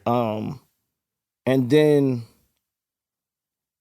I want to say somewhere in there they asked me to do Usher. In the middle of you doing Brat? Well, I mean, I think in between these projects, Kriss Kross, Xscape, Brat, somewhere in there. It might have been at the end of the Funkify, whatever it was. I'm not really knowing the dates. But in between there, that's when they asked me, would you work on this Usher project? And did you know him already? Yeah, he came to a Kriss Kross concert and he wanted me to sign him, and I said no. Well, that answers the question, because I was going to ask you. I'm serious. I had this in my head. I was going to ask you, were there any artists that you had passed up on that became huge? Yeah, Usher. Usher. Okay. Yeah. And why did you say no? Because I was having conflict with Chris and Chris' parents, and I just was like, I'm not dealing with no more kids. Like, I'm not fucking with no more kids because y'all parents they wasn't at the room with us. They didn't watch me talk to y'all. They didn't watch us talk. But now they trying to get in here. I got to deal with them. Yeah. So I was just like, and it was like when I met him, it was right at the height of that, right?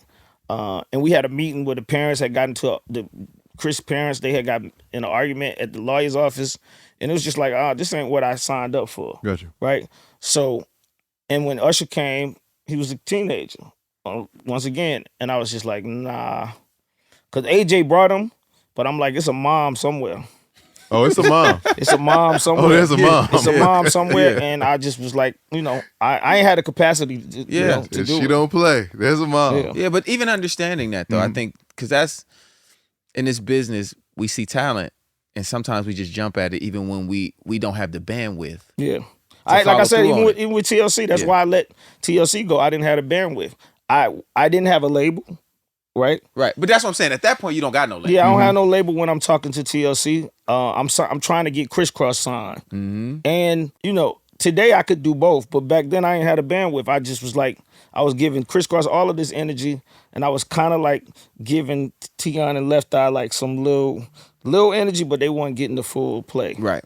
So I just was like, I started thinking as a producer, like, y'all make the album, let me just do some songs on the album. Yeah. I'll get some producer credits.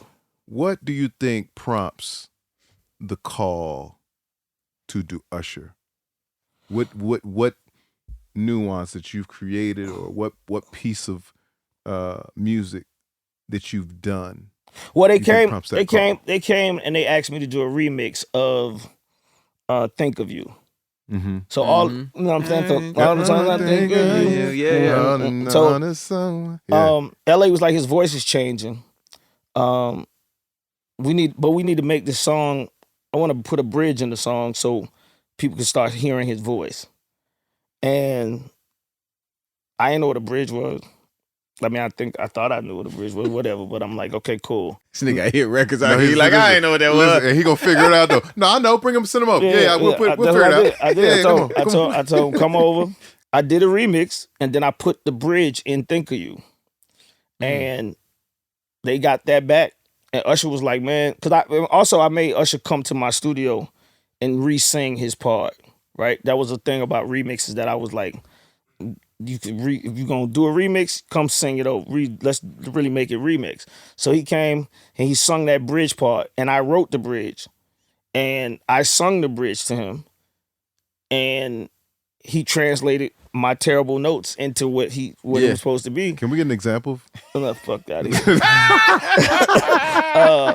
And he translated it into what it was supposed to be, and then it was just like, Bryant Reed, shout out to Bryant Reed, LA's brother. He was the A&R at the time. He's like, man, we love this. Could you think you could go in the studio with him? And I'm like, I guess, But they was like, you know what? We don't want to rush you. We want you to do what you did with Kriss Kross. You want you to take him in, dress him, make him your artist. That's what they, and that's what I did. I took Usher in. I started talking to him. I started training him. I started doing everything that I thought he needed to become who he is today. Wow. So when you're making these records, But what is Columbia saying though? Because that's who your partner is. Yeah. Sony Columbia is your partner. Are they like at some point they're like, wait, that's not an artist that's signed to So Def. Well, they don't see it happening. They don't see it till it happen. Gotcha. I'm sure they would not have been happy. Yeah, they probably wouldn't have been happy. They would have been high. Yeah, they probably. But I mean, I'm bringing groups. But you still doing your I'm thing, bringing too, though. groups. Right. I mean, I'm delivering Xscape album.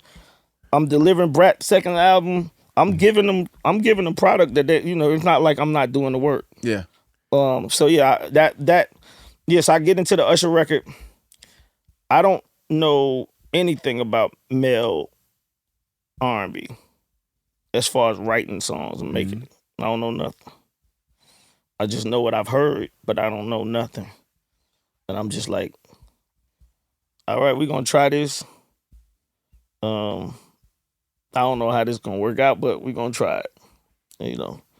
And it's crazy because I wrote Nice and Slow the night before I was doing this test photo shoot for Usher. So I was gonna do a test photo shoot where I went to one of them good hardware good stores, the like sporting goods stores, like Dick's maybe, right? Yeah. Pause. And I went in there and I got all these shoulder pads and shit, and I'm buying shit like dress Usher, like just all kind of, I'm just trying anything. So we do a photo shoot. The day that we do the photo shoot, the day before that, I wrote Nice and Slow. And I'm like, this the single.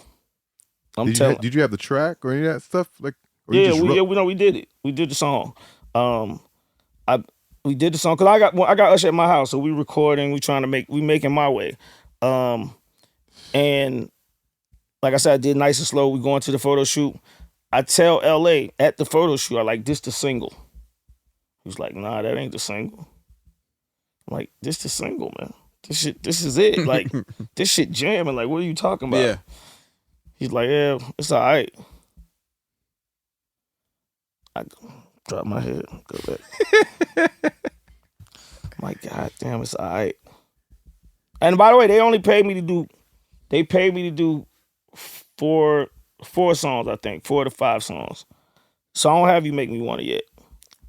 I feel like I finished the project without You Make Me Wanna. I go up to LA's office. I play Nice and Slow. I think I played My Way. One Day You Be Mine. And Just Like Me. These songs. And I'm like, this it. Yeah. Let's go. You put the rest, do whatever you want to do with it. I'm good. And he sat there. He listened to them 4 songs. And he didn't give me nothing. Like nothing. Just like, you think this it?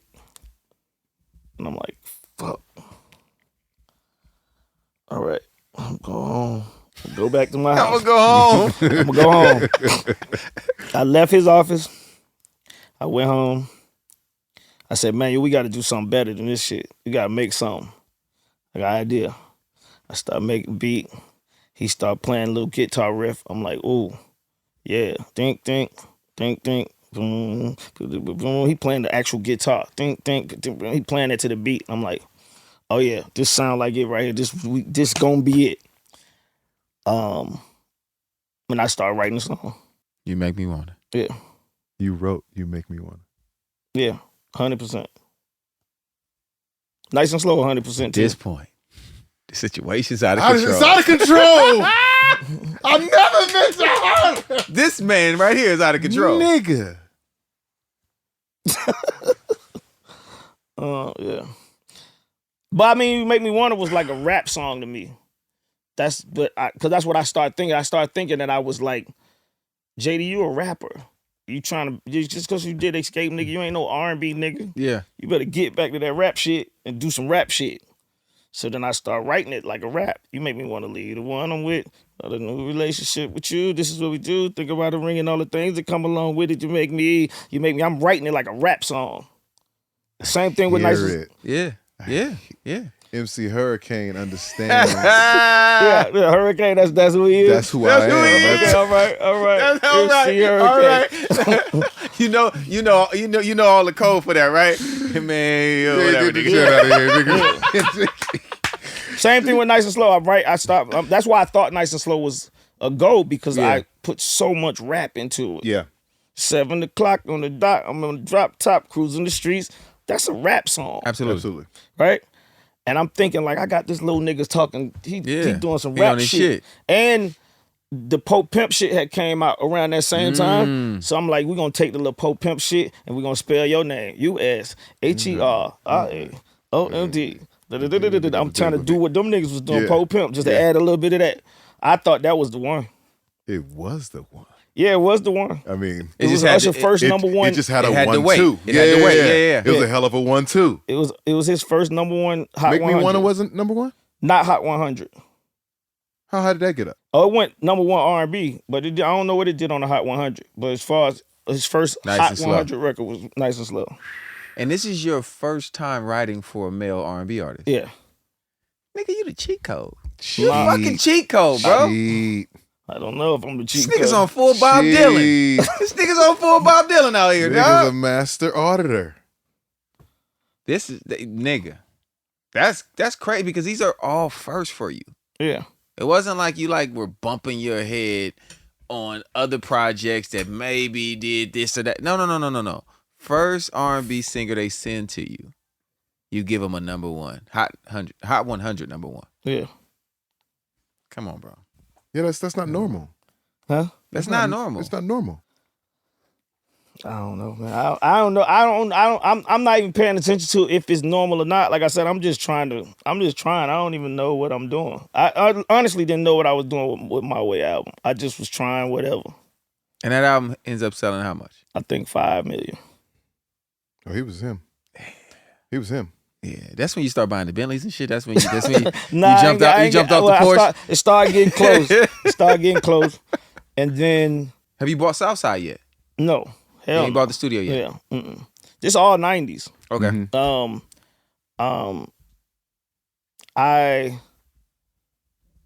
I'm writing so much though. I'm writing so many songs, and I'm writing songs where I do like I'm gonna write a song for somebody, Xscape or whoever I'm working with, and then after I finish writing that song, I'm making dumb demos for me to just ride around to and listen to. Right? So I'm not even, but in these dumb demos, these are not songs that I'm thinking gonna come out. I'm just doing it because I feel like I'm song, right? So I'm in my, I'm in there, I'm taking other people, I mean making full beats. I might take a beat. So I took the Mobb Deep record, Shook Ones, and I was like, all I like is them jazzy hoes, them type to make a nigga all my clothes. I start doing the jazzy hoes as a ride around mixtape for me. Like I'm just gonna do this, I'm gonna listen to this shit in the car. I love that. And I'm just making this shit. I'm making mixtape songs just for me to listen to. I'm not even thinking about it. So then my homeboy Steve Prudhomme from here, Yeah. they heard my little mixtape one day in the car. They was like, what the fuck is this, JD? And I'm like, shit, this shit I just be making just to be doing whatever. And them niggas start singing the jazzy hoes. They like, man, you need to make an album. And I'm like, nah, I don't. I'm not fucking with that shit. I'm cool. I'm gonna keep finding, I'm trying to stay away from it. And then they like, nah, you need to make an album. So then people start pushing me to make an album. So then I think it was one of them movie soundtracks. I don't know what movie soundtrack it was. Me and Money Brat. Talks? Was it? Huh?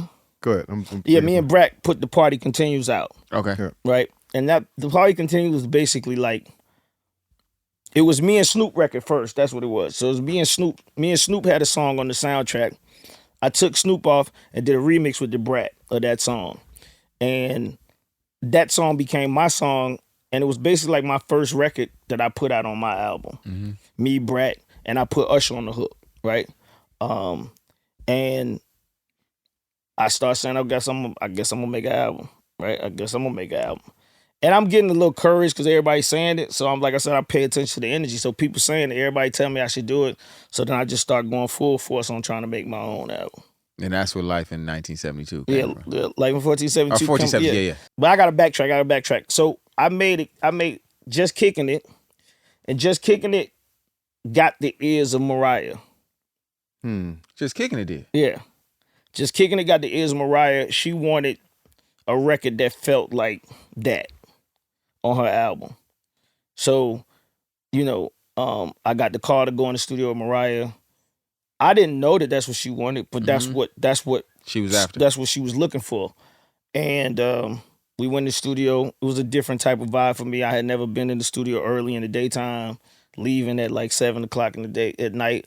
So I'm nervous as fuck. I don't know. I'm like, I don't know why I'm doing this project. Cause I'm like, she's like a superstar. Superstar. Yeah. And I'm little nigga, I don't know, I don't even know why I don't know why I'm here. Cause I'm thinking they using different chords than what I'm on. bring out that other piano. Yeah, I'm thinking the one I can't afford I'm yet. thinking, bring me that one. I'm thinking they using all different chords. They got different keyboards. That's what the music sounded like. Yeah. The music sounded like that. That's an honest assessment. Yeah, so I'm thinking like, I take Manuel with me to New York. Me and Manuel go to work with Mariah. I'm like, Manuel, I don't know what this gonna be, man. This Mariah Carey, dog. How is the floss to the women when you say, yeah, I'm gonna be in New York, man, working on Mariah. I'm not. I don't even think about the women. I'm 100% locked in. Like I can't fuck this up, but I'm feeling like I'm gonna fuck up. I'm believing I'm gonna fuck up because this is also the first project that I ever did outside of my studio. So I'm nervous. That is one thing you kept saying. Yeah. I had them come to the house. I had them. It's the first time they had me. Mariah They had me come to New York, and Yeah. I'm like, oh, this ain't gonna work out. I ain't got my records. I don't just anything I might need. I can't take all that shit to New York with me. Right. So I'm already feeling like this ain't gonna be it. This ain't gonna be it. And she started coming to the studio. She came in the studio, and she was like, I want to make a record like this. And I'm like, what you want me to do with this? She said, I want to sing over this. And it was Cream, Wu-Tang Clan. And I'm like, Mariah Carey came in here. I'm like, what? Who are you? I'm like, you want to sing over this? She's like, yeah. Then she played another record. I'm going to sing over this one. And I'm like, I'm looking around like, what the fuck is going? Like this Mariah Carey. You want me to make this for you? I'm not doing that because I'm not gonna be the person to fuck this shit up. I'm not doing that. They're not gonna do that with me. Right. She's like, listen, this is what I want to do. And I was like, oh, okay. So I started following her lead. And she was like, I need something like Just Kicking It.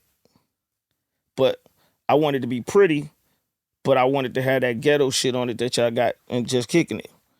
So Manuel started playing. He started playing that and she like, yes. Change the key to where she wanted it. Then I put the 808s on there, and Always Be My Baby comes to life. Wow. Just keep winning.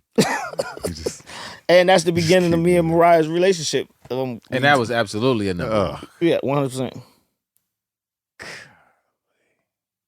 And this is the first session?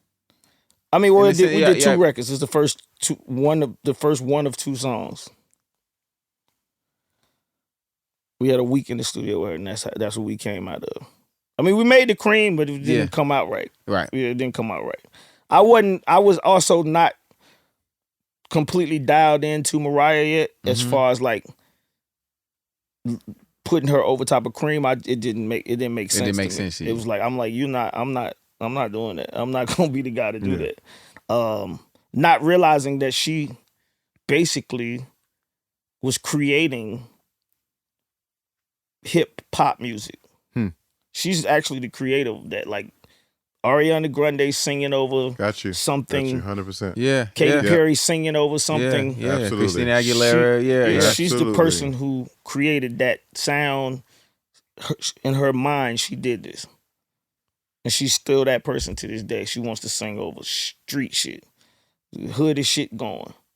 Whatever it is. Hood, New York shit. That's what she comes to the studio like she's the rapper. Yeah. This is what I want to sing over. Like, and it's been successful. Man. It's worked. No, 100%. Yeah, so we do that. Cooking, nigga, golly. we do Always Be My Baby. I think by the way, it's a third single, so I'm thinking, whatever.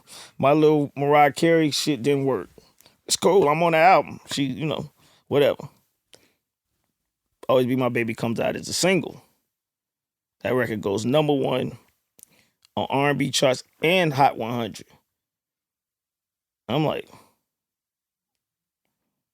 oh, okay. There it is there, you know what I mean? So I'm like, shit, I'm gonna get you to do a song on my album. She calls me and tells me what she want the song to be. Well, if you're gonna do a song, it need to be this. She sent me Sweetheart. And I'm like, she's like, let's remake this. I'm like, all right, cool. Whatever we do tell you no. Mariah Savage. Nah, yeah, she knows. She's the artist that actually made me realize how lazy artists actually are. You know what I mean? Because she comes to the studio, she know what the fuck she want to do. She know what it's supposed to sound like. She's very direct to what she's doing, and other artists come to the studio. They just be sitting around, like, you know what I mean, just waiting for you to deliver.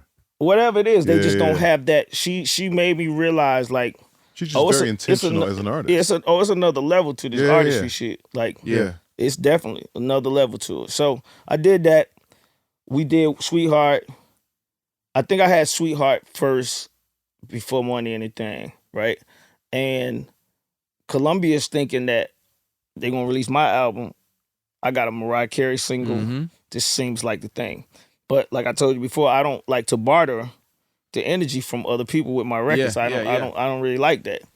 And in the midst of me making Life in 1472, I listened to a DJ Clue tape, and Jay-Z had took the Drew Hill beat and rapped over it as a freestyle. And he said something, he did my cadence.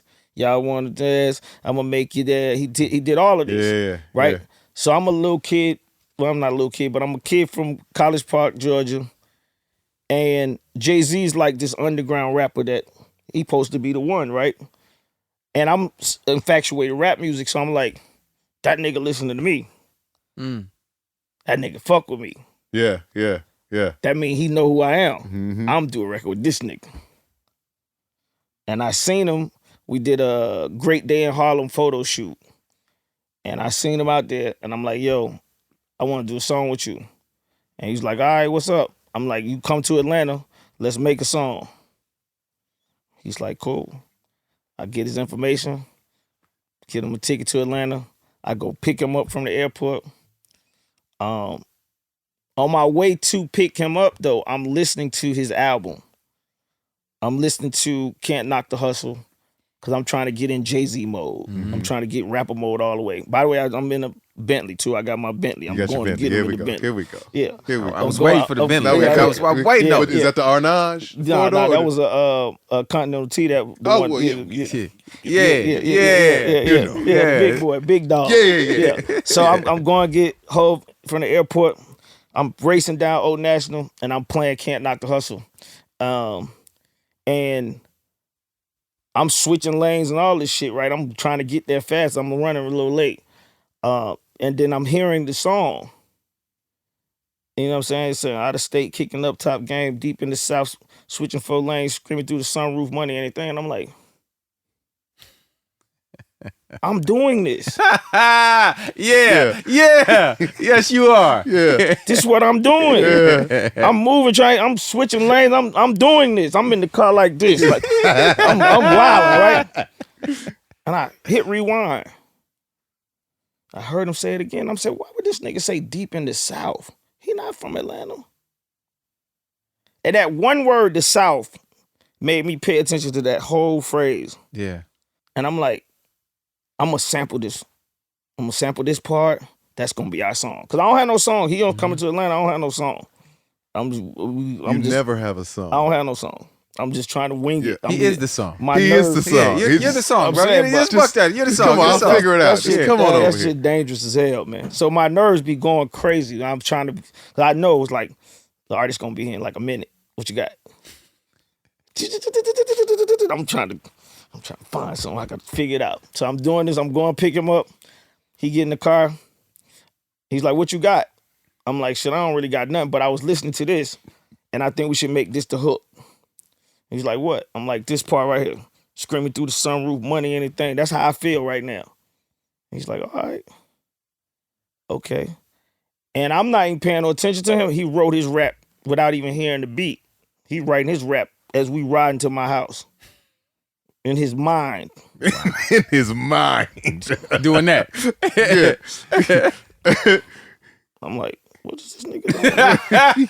But I'm not really paying no attention. I'm thinking he listening to the music I'm playing or whatever. Right. We get to my house. I take the Weak in the Knees beat. I loop that shit, start. I'm like, we gonna do it on this beat. He's like, all right, where the engineer at? I'm like, what? Nigga, we just got here. He's like, I'm ready. I tell the engineer, I'm say he ready. That nigga went in the booth 2 minutes after we got to my house. Verse laid. I'm like, when the fuck did you write this verse? Because by the way, I'm not even realizing that what he did, I do all the time already, but I'm writing on paper. Yeah. I'm still believing that it's got to be on paper. And that's the first time I seen him do this no writing shit. So I'm like, this nigga must have had a verse already. Old ass song. He's an old ass song. Don't give They me gave me a throwaway. Give me an old ass verse. But I ain't say nothing. Yeah. The verse was hot, right? So then I had to write my verse. And I'm like, shit, this nigga rapping. He rapping. I'm like, he really rapping. Yeah. JD, you gonna do this, you got a goddamn rap. Yeah. So then I had to start writing me a rap. I'm trying to write me a rap that sound like I'm with this nigga. At least I'm writing around in there. So I'm trying to get that. I get my verse. And then he give me a third verse. I ain't got no more lyrics in me that day. So his third verse, he leave without hearing my third part on the song. But yeah, that's how the money and thing came. So once we finished the song, all I wanted for my career was to be placed in the same space as real rappers. Yeah. I didn't care if the records went number one. I didn't care if they was. I thought that was all for my artists. What I wanted people to respect me for where I came from. I'm a hip hop person, right? So I'm listening to DJ Clue tape, and I'm like, shit, if I put a rap record out, I want to be number one song on Clue tape. I want him to play my record. This is gonna be the first song on the mixtape. That's all I cared about. So we finished Money and Thing. I called Clue. I'm like, yo, I got one. I need this to be the first song on the mixtape. I sent it to him. He's like, you got it. You got one. I'm like, yes. And I go to Columbia. Oh shit. I go to Columbia. I'm like, this is my first single.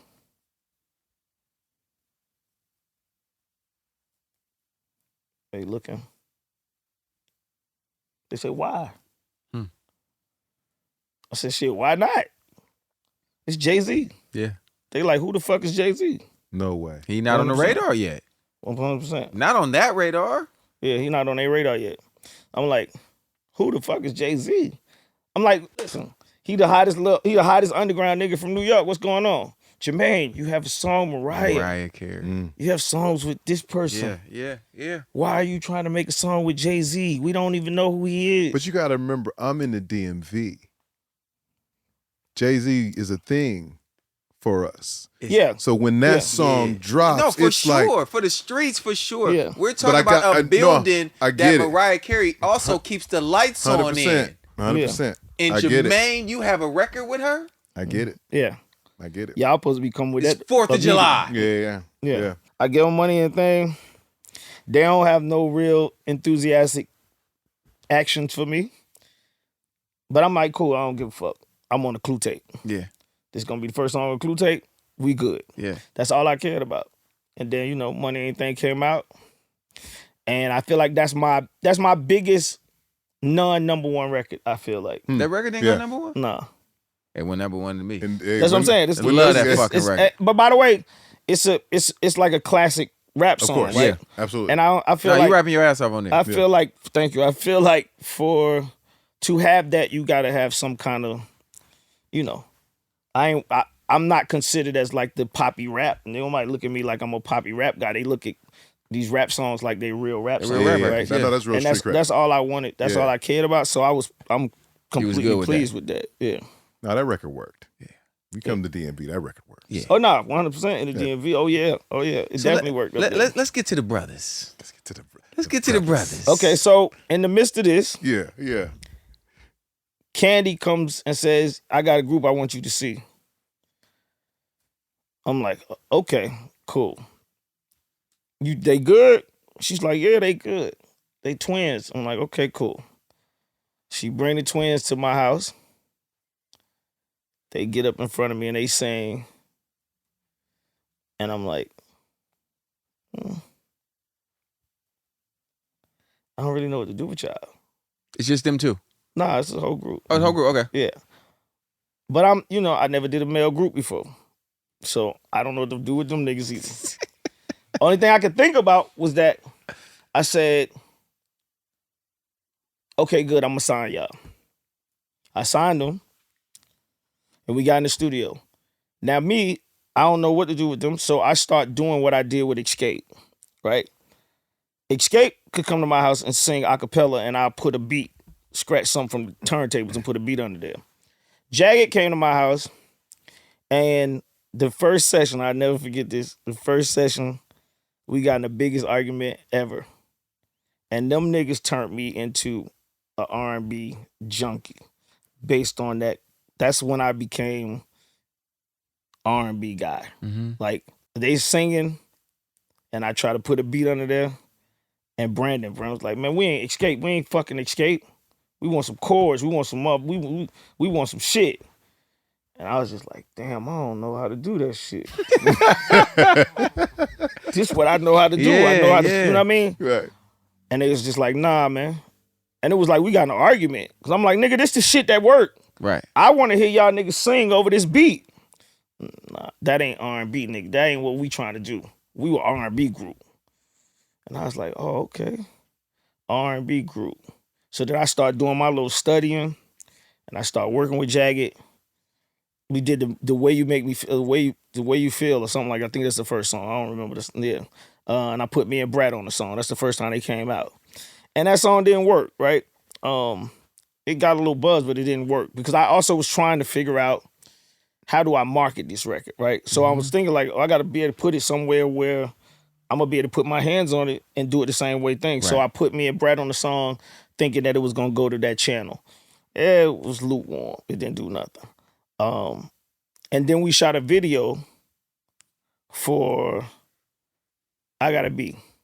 Right? We shot a video for Gotta Be, and it wasn't crazy yet. The video was just like a regular video.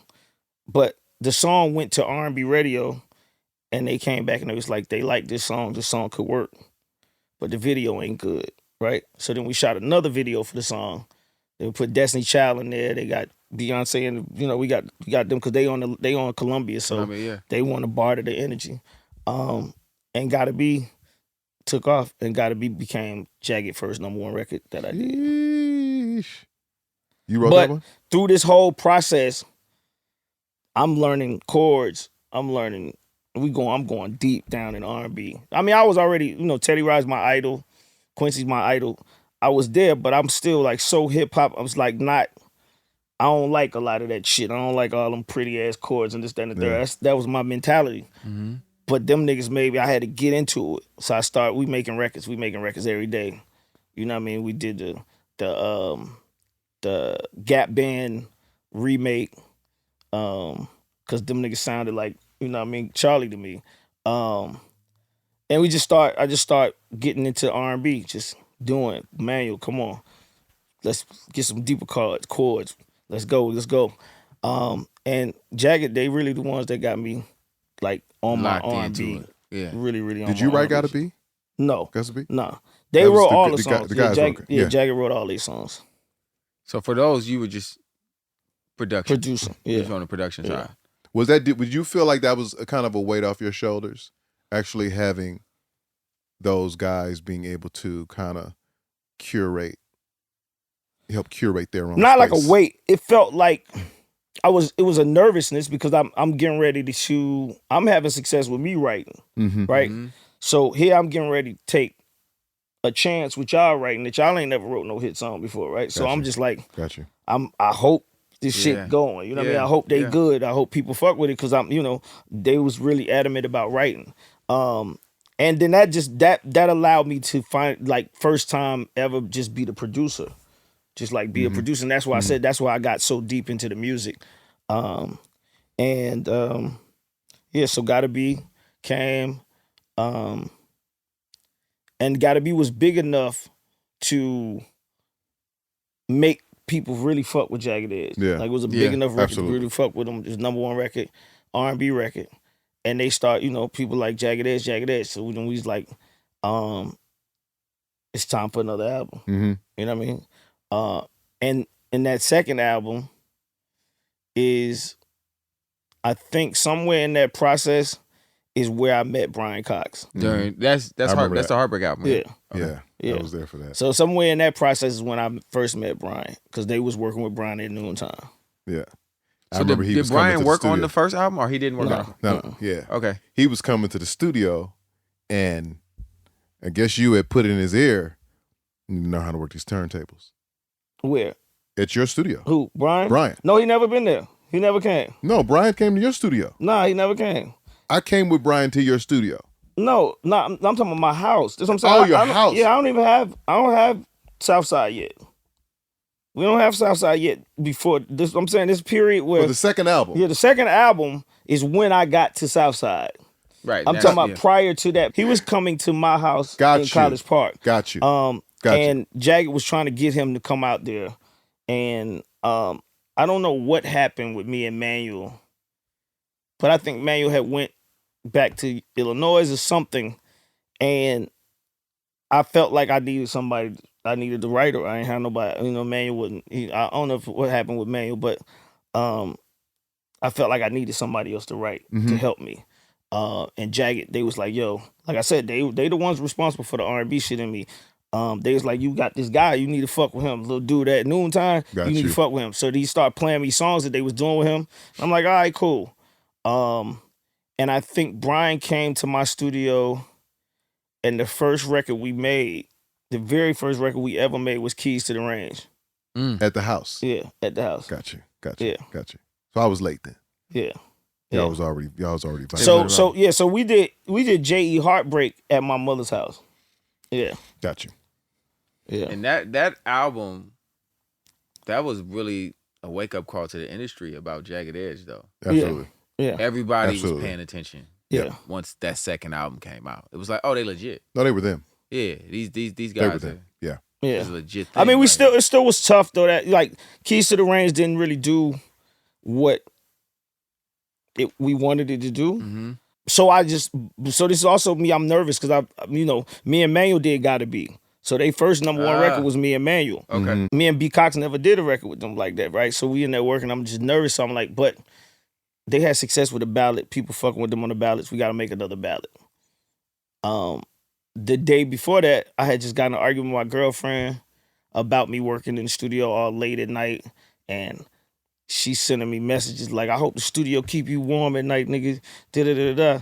You act like you gonna be young forever. You ain't getting no younger, nigga. Let's get married." And I'm like, "Fuck out of here," right? The response is hilarious. I'm surreal. I'm like, nah, God, nah. You don't know who you talking to. I think I've seen that same text before. I'm like, I get it. So It had the same reaction. I'm like, Oh shit. oh, girls want to be married. Like I felt she made me really believe that women wanted to be married. Yeah. That's what they want. Their destination is to get that ring. Yeah. Right. Right? I'm mad. I'm having this conversation. Brian started playing these chords. And I'm like, meet me at the altar in my righteous. Dang, young girl, we might as well do it. Yeah. I called Jack. We got to do this song called Let's Get Married. They like, what? I'm like, yeah. They come, I got the hook. And they fucking with it. And they start writing. Let's get married. Nigga. Let's talk about this might as well line. That's the line. Might as well. We ain't getting no young. We might as well. do it. Like, Depending on what city you in, yeah, it's might as well. Might as well. Or might as well. Yeah, it could be either one. Might But as- we nigga, might as that well do it. line, Classic. it's classic, but it strikes this chord in women. Have you ever had a conversation with a woman about let's get married? I haven't. it's- I haven't. What they The say? nigga who wrote it has I never have. because because it's they're like, that was might as well. because you don't understand that women don't get that. A lot of times, the man at that point is just folding. Right, He's just folding under the pressure. He's got the text. right. He didn't answer like Jermaine. He wanted to keep his woman. Right. So he said, I might as well. Shit. Right. Come on. I'm Yeah, not getting no might as well do younger. it. Yeah. I mean, that's what it said to me. She said it. And from there, that Let's Get Married and me writing what I got out of that conversation with her led me into like my writing style of today. And it just led me into like, okay, I'm going to start putting real Life into it. Life into real, these yeah. songs. Yeah. What you have. What you have? What you absolutely have, my brother. Oh my God. Okay. So Let's Get Married is going crazy. Yeah. What makes you say, this is how we remix this song? Man. Okay, so let's get this is The wedding song of all weddings. The this- wedding reception song. By the Yes. way, it's not a pretty picture for me because in the midst of this, Hiram Hicks calls me and said, I got this new group. And I'm like, cool. I'm not thinking about the group being competition to Jagged Edge, but whatever. I'm just trying to do projects. He's like, I need you to do a remix. I'm like, what? He's like, this group, Drew Hill, they got this song called Sleeping in My Bed. The song #1, but we need the up-tempo remix. And I'm like, oh, we need something to keep, give us some more legs. Mix show type of shit. Yeah. And I'm like, okay. All right. I start going back to do what I do. I start messing with the turntables. I find a beat. I'm like, yeah, you need to fly them to Atlanta and I'm gonna have them re-sing it. And they flew. They all flew to Atlanta, but the only person came to the studio was Cisco. Huh. Interesting. So Cisco come to the studio, and I'm like, where the rest of the group at? He's like, I don't need them. Play the beat. That was the comment. Wow. Okay, yeah, play the beat. Play the beat. Play the beat. So I'm like, okay, it wasn't like a diss. I'm David Ruffin. It wasn't like a diss, but it was just like, I got it. I got it. Yes. I got it, right? So I said, all right, we're gonna do it to this beat. And I started playing the boom, boom, doom, doom, doom, doom, doom. And he's like, ooh. And I said, you gotta make the lyrics go to this beat. And it took a minute, and then he starts singing. Somebody sleep in my bed. Yeah. Somebody sleep in my bed. So I'm like, ooh, Yeah. ooh, right? And I'm also so I'm like, shit. Me and Pratt should get on this motherfucker. All right, so I'm going. Everybody mad. So we going and we make the remix, right? This remix comes out. Usher called me. Why the fuck you give him that song? I'm like, it's a remix. Song. Right. It's a remix. I didn't give him a song. Now you gave him that beat. Get out of here, Usher. Okay, man. Stop. Usher's mad to this day about this song. To this day. Usher see this, he gonna be Usher. You ain't have to get him that beat. Jagged come to the studio. Why you get them niggas that beat? Yeah. I'm like, what you talking about? That's our competition, and you gonna help them. So I'm like, oh fuck. I'm like, y'all got a #1 record right now. Nah, fuck that. You gave them niggas that beat. So then I'm feeling bad. I feel like I done let my guys down. You did. Did I? I mean, looking at it from the outside, yeah, I'm playing devil's advocate. You did. Okay. You got a 4 You gave a guy competition group who's a in missile. competition with another 4-guy group. A smash. I didn't know that's a smash though. I didn't know. I'm just At doing. this point, I'm just you doing keep doing smashes. What do you but mean? it's a remix. It doesn't matter. remix smash. It doesn't matter. I don't know that. You don't know that's gonna happen. Shit. It's a remix. Niggas called Jermaine for a reason, brother. But go ahead. But it's a remix. Yeah, okay. All right, so I'm not actually thinking that it's gonna translate into what it translated into. Yeah. It started turning crazy, going crazy. Every club, every radio station, every club. Then the song, the remix replaced the original in #1. Yes. Yes. So now it's a hit, like what it is, right? Jagged. It's fucked up, man. Every time I see them, that's what the conversation is. That's fucked up. You gave them that song, So then I'm like, I gotta remix one of these niggas' records. I gotta do something. I gotta figure it out. I gotta make them niggas a killer remix. We gotta do it. So we started getting in the studio, me and Marcus Jefferson. Mark, he put the Run DMC. We ain't got to change the lyrics. I make him, oh, wait. Do it work? Yeah. Okay. So deaf. Remix. Yeah. DMC to the beat child. So I'm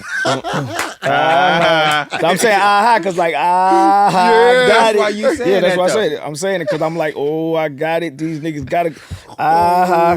See, first of all, I know these so cups. Yeah, so that's how the remix came about. I had to do it because they was on my head, and I had to find the greatest remix of all times. You work really well under pressure, brother. Yes. Yes. Yes. I don't know that. Those 2 remixes, nobody has R&B remixes like that. It's only other R&B remix that's even mentioned is the Jodeci remix. Oh, Yeah. Yeah. Well, I mean, it's a couple of them. I mean, the SWV Michael Jackson shit. Human It's Nature. amazing. Not for the streets. But it ain't. It's not for the streets. It ain't Ralph. That's not a street record. You know what I'm saying? Like this is It ain't Ralph. literally It ain't Ralph. hip hop. These are R&B hip hop remix records. For real. You know what I'm saying? And Jodeci was the only one before that had that. Yeah. That still gets played. that I can think of. Now, listen, the comment section go crazy. What, And you know what? about One that was good, not in the same vein, though, not the way that you did it, but that was kind of groundbreaking. R. Kelly Down Low. 100%. Oh yeah, 100%. yes. All his remixes. Yeah. R. Kelly was. But in going back to our original conversation, to this day, there's nowhere you can't go where somebody has just got married and that song does not play. Yeah, it's the reception record. Impossible. It's a reception It's record. not a real reception. Black, white, Latino, age, I don't care what you are. Better play that. Playing that. So this song comes out. Jagged Edge is they ballad group. They having success more on ballads. Then stations like Power 106 here in LA pick up Let's Get Married remix. Got Reverend Run on it. Jagged Edge start doing interviews at Power 106. They doing KMEL. They start hitting these other stations. Mm-hmm. They don't want to make no more slow records. I respect it. That's what they said. Yeah. They're like, we are no. We've seen the world. We've seen the light. yeah. We don't want to make no more slow records. Yeah. I'm like, that's what y'all make. Nah, fuck that. I respect it. So they go back to the hip hop shit that you wanted to do in the beginning. Yeah. Okay. I see where you're going with this. Something like Brian. I guess we got to come up with, we got to do some up-tempo, fun. This what they want to do. Now, I'm not writing it either, so it's making it harder for me because I can't use my ideas. Right? I know that they write, so I got to just come up with a beat, a track that sound like something. And I got a old guitar at my house, out of key guitar, and Brian started playing with it and fucking with it. And I'm like, yo, we should use that. He's like, what? This guitar. I'm saying, like, make it in key or whatever, and I'm going to sample your licks. And he started playing with a party at licks on the guitar. And I'm like, yeah, this it. I started taking the parts, making a beat, and then Jagged come over to the studio, and they start singing, and they start going. I'm like, oh yeah, this sound like it. This could be it right here. Hey, where the party at? The party at? I was taking all of that. So they doing it. I'm like, damn, this song needs something though. It ain't all the way there yet. And by the way, I never use no artist outside of my artist to do anything like that, right? So, but they like, yo, get Nelly on the song. Nelly's smoking hot at this time. I'm like, get Nelly on the song? You sure? They's like, yeah, that's your boy. What you think about? Call that nigga. I called Nelly. Universal. $250.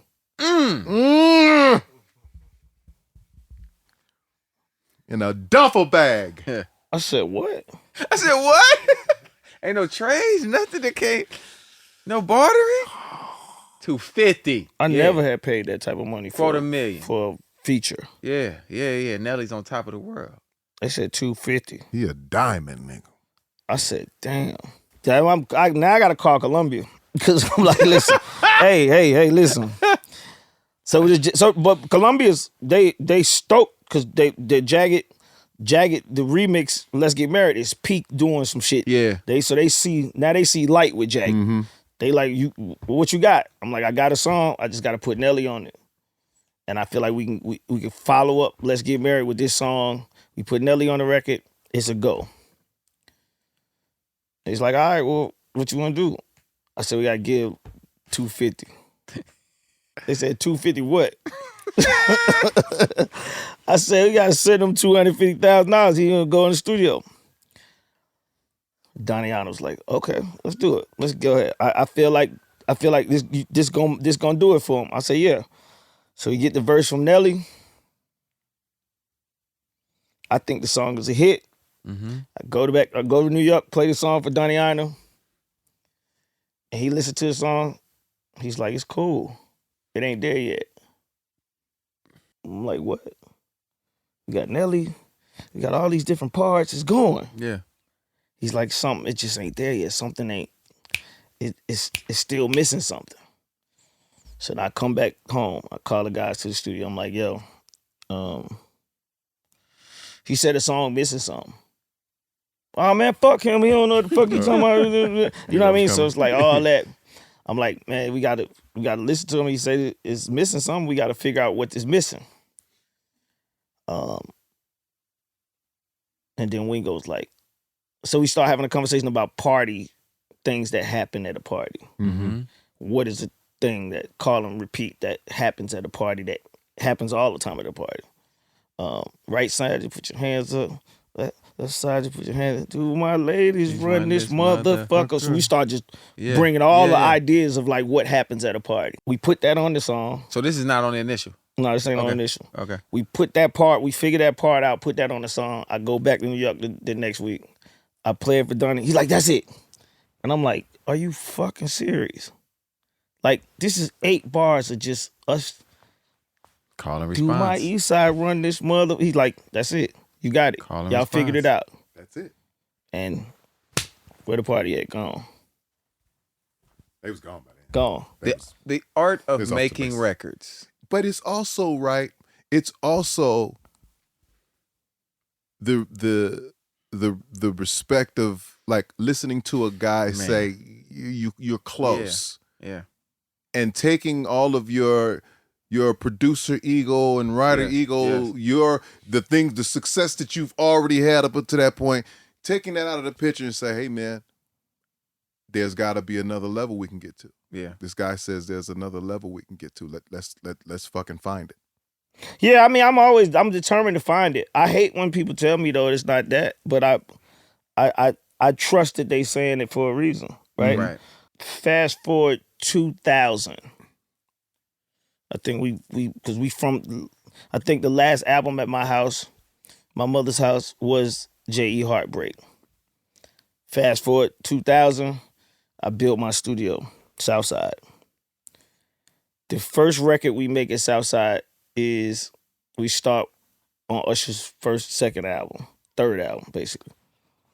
The first song we write when we move into that studio is You Got It Bad.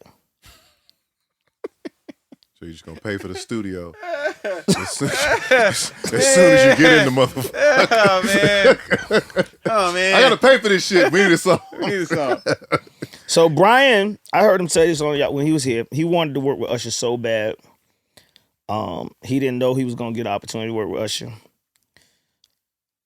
I called him like, man, he would do Jagged Edge. He ain't know if I was gonna keep using him. He thought, he did Jagged Edge. He ain't know what it was. So I called him. I'm like, yo, I got to start on this Usher record. I need you to come over. He come to Southside. We start working. And I'm like,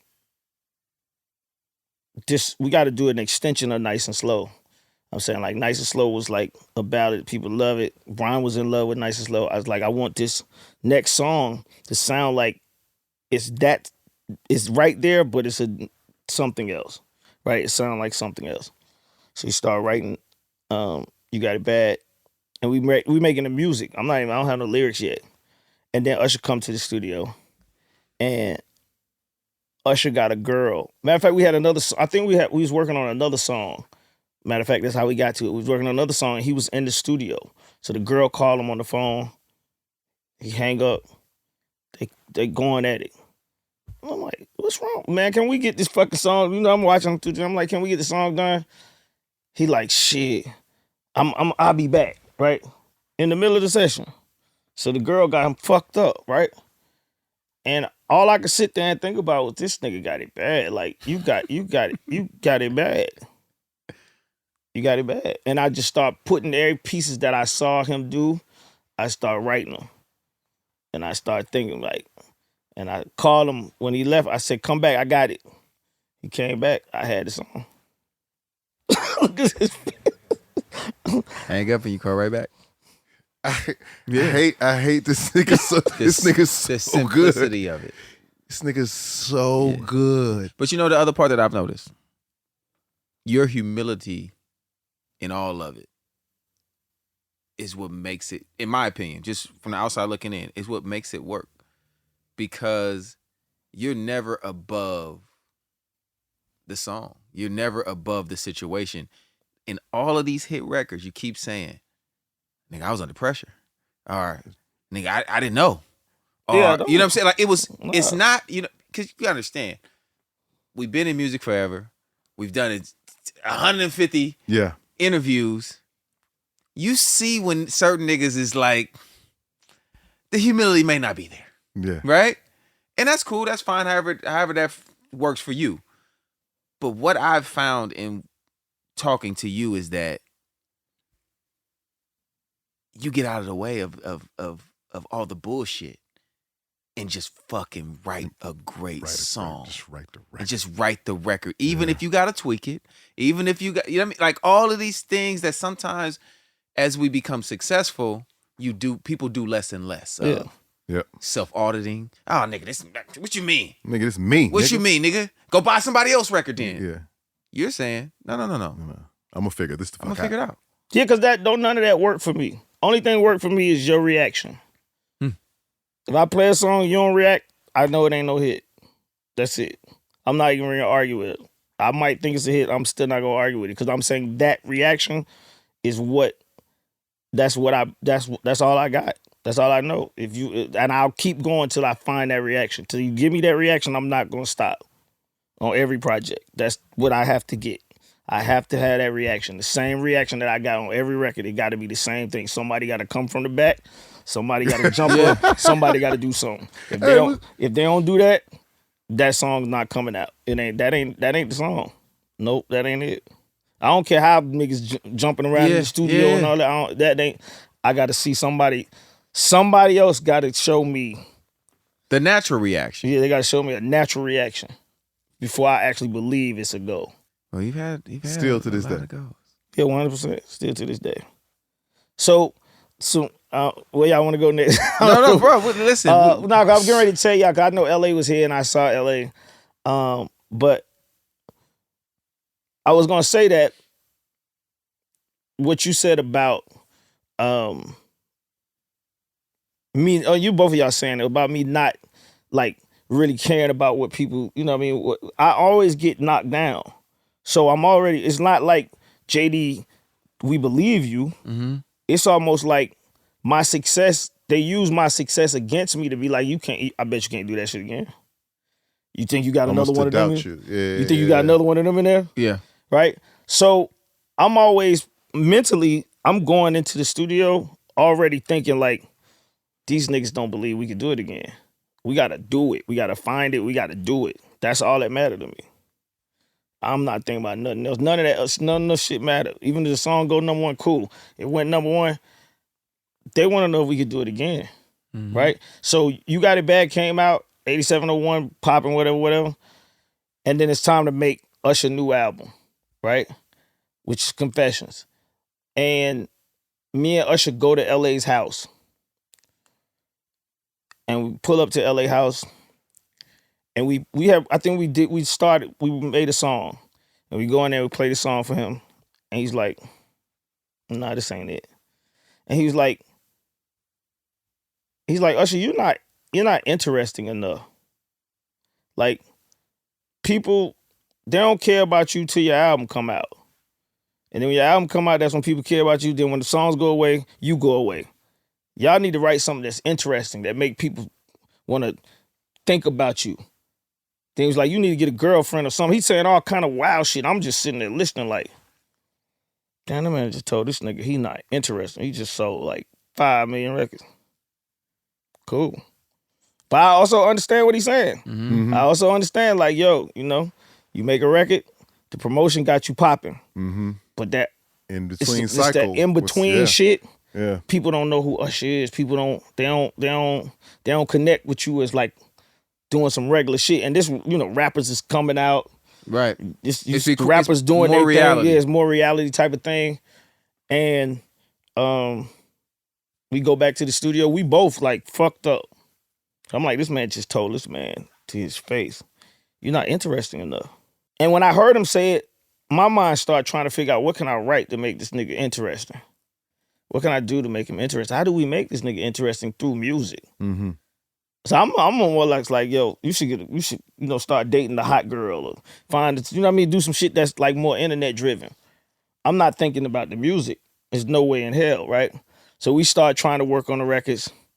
And then he tells me that the girl that he was dating, it's over with. But it's feel like it's burning his soul. It's like, man, I feel like it's burning me. It's burning. It's like a burning feeling that I have. And I'm like, what?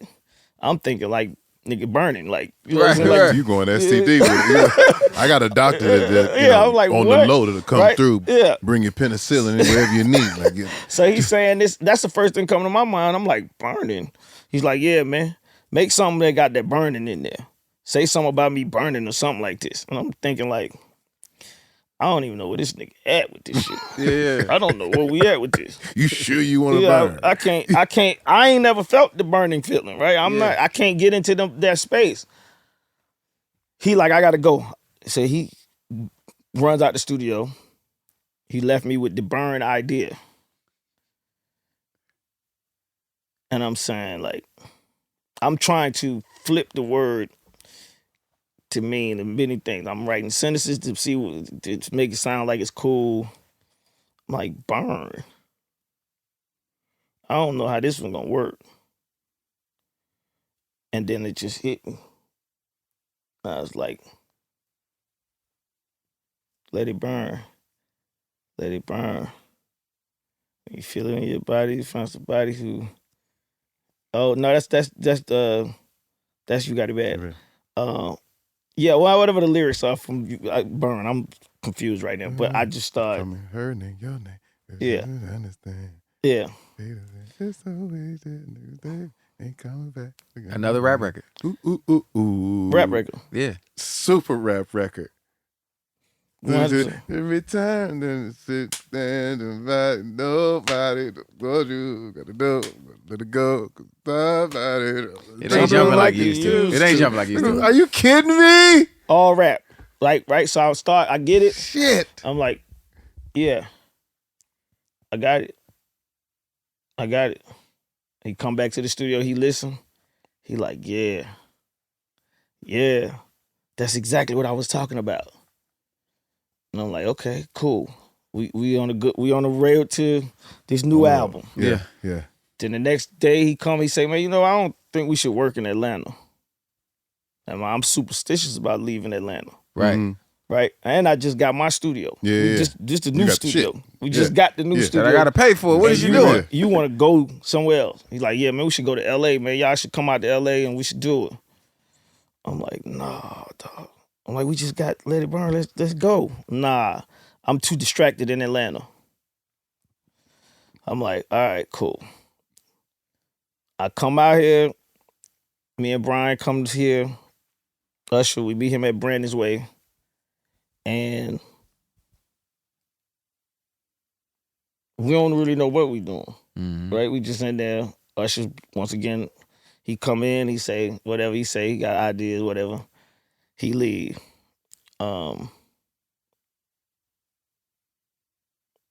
like, shit, Brian, we got LA told this nigga he wasn't interesting. We got to start trying to make some music that feel like we got to make him interesting. Yeah. Now I don't know what that's supposed to sound like, but I'm just like, we got to make something that's got to feel like with some drama. People got to something. Got to have pull some people kind of in. little drama to it, right? Yeah. So, my homeboy used to be saying all bad. He was like, man, that's all bad. This shit all bad. Everything all bad. So I'm like, all bad. Everything that I've been doing is all bad. Got a chick on the side with a crib and a ride. I've been telling you so many lies, ain't nothing good. It's all bad. I just want to confess I've been doing it so long. Hey, put the beat up. Let's go. Till Brian start playing the chords. I'm like, I got it. He start doing it. Everything I've been doing is all bad. I got a chick on the side with a crib and a ride. I've been telling you so many lies, ain't nothing good. It's all bad. I got the hook. And then I wanted to be a writer. Mm-hmm. So I said I got writer's block. You know that's bullshit. Writer's block is some bullshit. Absolutely bullshit. But niggas that write, they say it Mm-hmm. just as like a way to get away from the song. You don't really have writer's block. If you write, you could just write about anything you want to. Right. It might not sound good, but you still can write, right? You don't just have complete block, right? So I said I had writer's block. I'm like, Brian, let's give me the burn the CD. I got my Lamborghini out here in LA. I do. Right? I'm like, shit, I'm gonna get ready. I'm staying in Malibu. Right? Oh, you doing the whole thing? Oh yeah, I'm good. Oh, you doing it? I put the CD in the car and I'm going down Beverly.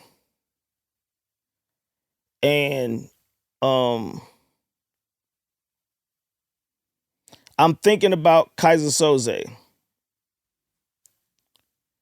I don't know why I'm thinking about Kaiser Soze, but I'm thinking about Kaiser Soze, and I'm thinking about the movie Usual Suspects. Mm-hmm. And Kaiser Soze was when he went to the jail, he looked around the room and he made a story up of everything he saw that was on the wall. Yeah. And he made all the shit just go. He figured out how to make everything that he saw in that room work to his story. Mm-hmm. And I'm driving, and I'm like, shit, I might try to do that. Let me try this. Let's try this Kaiser Soze shit. And I stop at the light. And I'm like, every time I was in LA, I'm with my ex-girlfriend. Every time you call, I'll tell you, baby, I'm no, I was out doing my work. Oh, one thing about you getting hurt, I was hand in hand in the Beverly Center. It's right there. Damn. Yes. Yeah.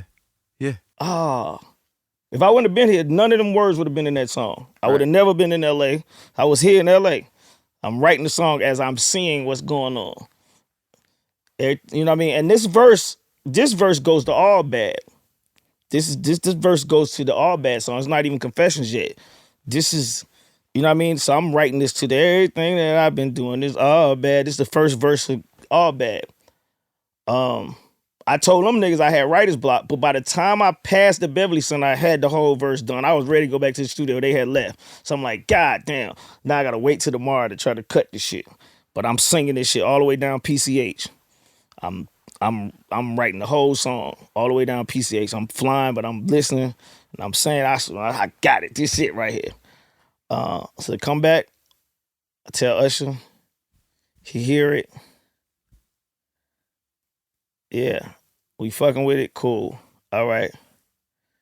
But what happened after that? That's what he say. And I'm like, what you mean what happened after that? He locked into the movie. Yeah. Like, what's going to happen after you got a chick on the side? What happened with it? And just so happened that my real life, this is happening.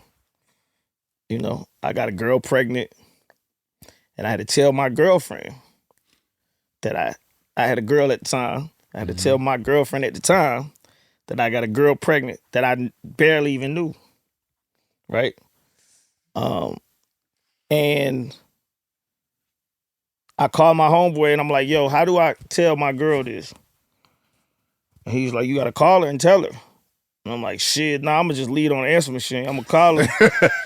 I'm going to just call her and leave it on the answer machine. So I called her. I left a message on the answer machine. She called me back. She wanted to know all the information about it. What, how, what. And I'm just like, I'm fucked up. I'm actually not even thinking about the song no more. I'm in this real life. So then Usher and Mark come to the studio. And they like, man, we gotta make part 2 of this. What's gonna happen? The girl gotta get pregnant. And I'm like, oh, I know this too well. This is too easy. Like, this story, you really want me to say this? Yeah. And it's like, yeah, what is the story? And I'm like, oh, okay. These are my confessions. Just when I thought I said all I could say, the chick on the side say she got one on the way. Man, I'm thrown, and I don't know what to do. I guess I got to give y'all part 2 of my confessions. Because them niggas asked for a part 2. Huh? Because they asked for a part 2. Because they asked for a part 2. Yep. We wouldn't even made that. That song, Confessions would have never came out if they didn't ask for part 2. The song was All Bad. That's what the name of the song was. I mean, that's what it's on the album. It's All Bad, too. But I confess, I've been doing you so wrong. Yeah. I say it in that song, so that's how it became like. That's when I start connecting it. Like, these are my confessions. I just took that part from that song and put it into there. But it was like, and by the way, this is a remix of All Bad, basically, of a song that nobody ever heard either. Never worked. Like, these records never came out. We were already on the part 2 with that. Yeah, we made part 2 before the song even came out. And that's how you get the #1 R&B record of the century. That's how you get that. Congratulations on that too. Thank you. Congratulations. Yeah. But it's the life in the song. Yeah. It's like you gotta live, writers. You gotta live. You gotta live, writers. It's not gonna always be pretty. That's always my advice. Just write your life. Yeah. There's gotta be something going on. Yeah. Don't make it too hard on yourself. And if ain't nothing going on, get something going on. Get something going Yeah, on. I mean, that you're not interesting line. There's a bunch of things that went into Confessions. Him telling us that. Usher telling me about the burning thing. We getting to LA. Like I said, it was just like, and then them asking for part 2 of All Bad. Like, what's the continuation of this song? We got to make a continuation of this song. And I was like, all right, well, I know this story pretty fast. That shit start coming out like this. Like, clock, like super. You talking about that? I think I wrote that song in like 5 minutes. I never forget coming to Atlanta, flying in to go see my partner, Shakir, going up to Hitco, and him playing me Burn. And I'm like, nigga, what the fuck is this? Like, yeah, nigga, this that shit, nigga. Nigga, JD and Usher back in, nigga. You know how he said, nigga, this that shit, Valentine, I'm telling you, nigga. Yeah. I'm like, so when he coming out? He like, yeah, this ain't the single, though. I said, what? What are you talking about? Nigga, I've heard everything I need to hear. Y'all out of here. He like, I thought that was the single too, by the way. I'm like, yeah, this the single, LA. LA was like, nah, that ain't the single. I'm like, man, this nigga's different. This nigga's different. but it's continuous chess. It's y'all. He's setting the chessboard in a certain way. Because as an executive, you have to be able to see something that the creatives maybe don't fully see yet. Yeah, I mean, listen, it ain't my label, so I just start falling back. Like, this your label. I just making music. Yeah. You do what you want to do with it. Yeah. If that's what you feel like, then cool. When I saw the track listing for Confessions, he took All Bad off the album. So then I'm like, How does it make sense? I'm like, people don't even gonna know about the first part of the song. I don't care about the first part of the song. This is the song. So then they shot the video for it, and they put the first verse from All Bad at the beginning of part 2. Video. Yeah. So then they made the song go like this. Yeah. That verse is not in that song. No. Yep. No, it's not. Yep. You know what I mean? Stop playing, man. Stop playing, man. Don't say that, man. Put that on something. Put that on something. He was in full Michael mode. Yeah, so we did all that here in LA. That call and all that's a real phone call. Yeah. LA didn't put All Bad on the first release of Confessions. So all people heard was Confessions too.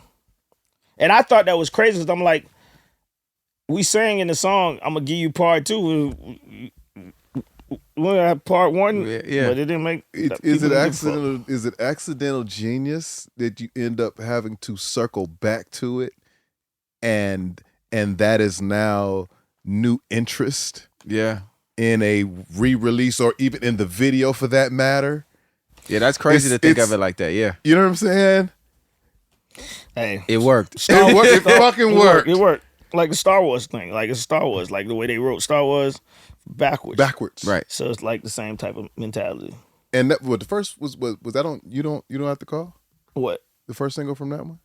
No, you don't have to call. Yeah, it was no. the first Yeah, single. yeah. It was the first single. Yeah. Yeah, it was the first single. Yeah. I always called that sugar on the vegetables. Right? It's like when you have kids, we all got kids. Mm-hmm. How do you get your kids to eat vegetables? You got to give them something sweet, or you got to give them something with it that makes them take in Receptive the to. shit that they need. Mm-hmm. And that's how I looked at the body of work of Confessions was the shit that the world needed from an R&B artist. I felt like was the dangling carrot. Yeah. I want the world to come in, and now y'all getting this shit though. Yeah. You get what I'm saying? Because To me, was the that's only thing like that it on stood the out. album. Yeah, it actually Completely. doesn't match the album at all. It don't match the album. But it was a hell of a commercial. Oh, It made everybody more come. than shit. What? Yeah. Yeah. It was like a Super Bowl commercial, nigga, at halftime. Amazing record. Yes. Amazing record. But it does not fit the album. Yeah, nah. I mean, what it does, but it don't. No. It don't have nothing to do with the confession. Yes. Yeah. Yeah. Yeah. Because the rest of that is like Is that like the party It's- after I get dumped? it's core R&B. Yeah, it's not core No. R&B. Yeah, nah. No. Yeah, it's new R&B. Everything else is core R&B. Yes, from the Yeah. records that you did, the records that Dran Vidal did, Jimmy Jam Terry. Like, this is a R&B album. And yeah, it's like, what the fuck? Yeah. Like you said, it's the commercial. It's bringing everybody in. It's the shock value It's definitely shock value. on a whole nother level. Yeah. 100%. I was so angry when that record came out. You was? Oh, Because it's like it's no competing. because I had done my little Dirty South record with Cash Money. I was like, R&B Dirty South collab. I'm about to kill him. Shit about to go crazy. Dud. I'm like, He said, duh. dud. He did self-audit. Shit, I didn't self He audit. did self-audit. Like party like a thug, drinks up in the sky like thugs. No sparkle. No, No sparkle.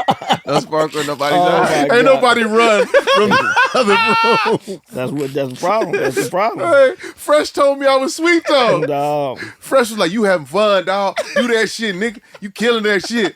Baby came and rapped. I was like, nigga, you can't tell me this ain't it. Wasn't it? I needed you, JD. Where were you, man? Yeah, I know. I just said, I would have called you and say, did anybody look like they liked that song? Oh, and then that song came out, and I'm in the club on La Brea in Hollywood. What did they call that club then? Not My Garden of house. Eden. No, my house. Okay. Boom, whoop, boom, whoop. Oh, yeah. Yeah. Yeah. Fuck the game. I don't think I For had everybody. a good time that night, Fuck the game up for everybody. nigga. Yeah. For everybody. I said, fuck him, fuck that song. It was too much. It was too much. How do you feel about? Because you're always you. The cool nigga that you guys see right. It's always you. It's never too high. It's never too low. Nigga come like, nigga, you got the number one record. Oh, that's dope. Thank you. Appreciate it. It's this.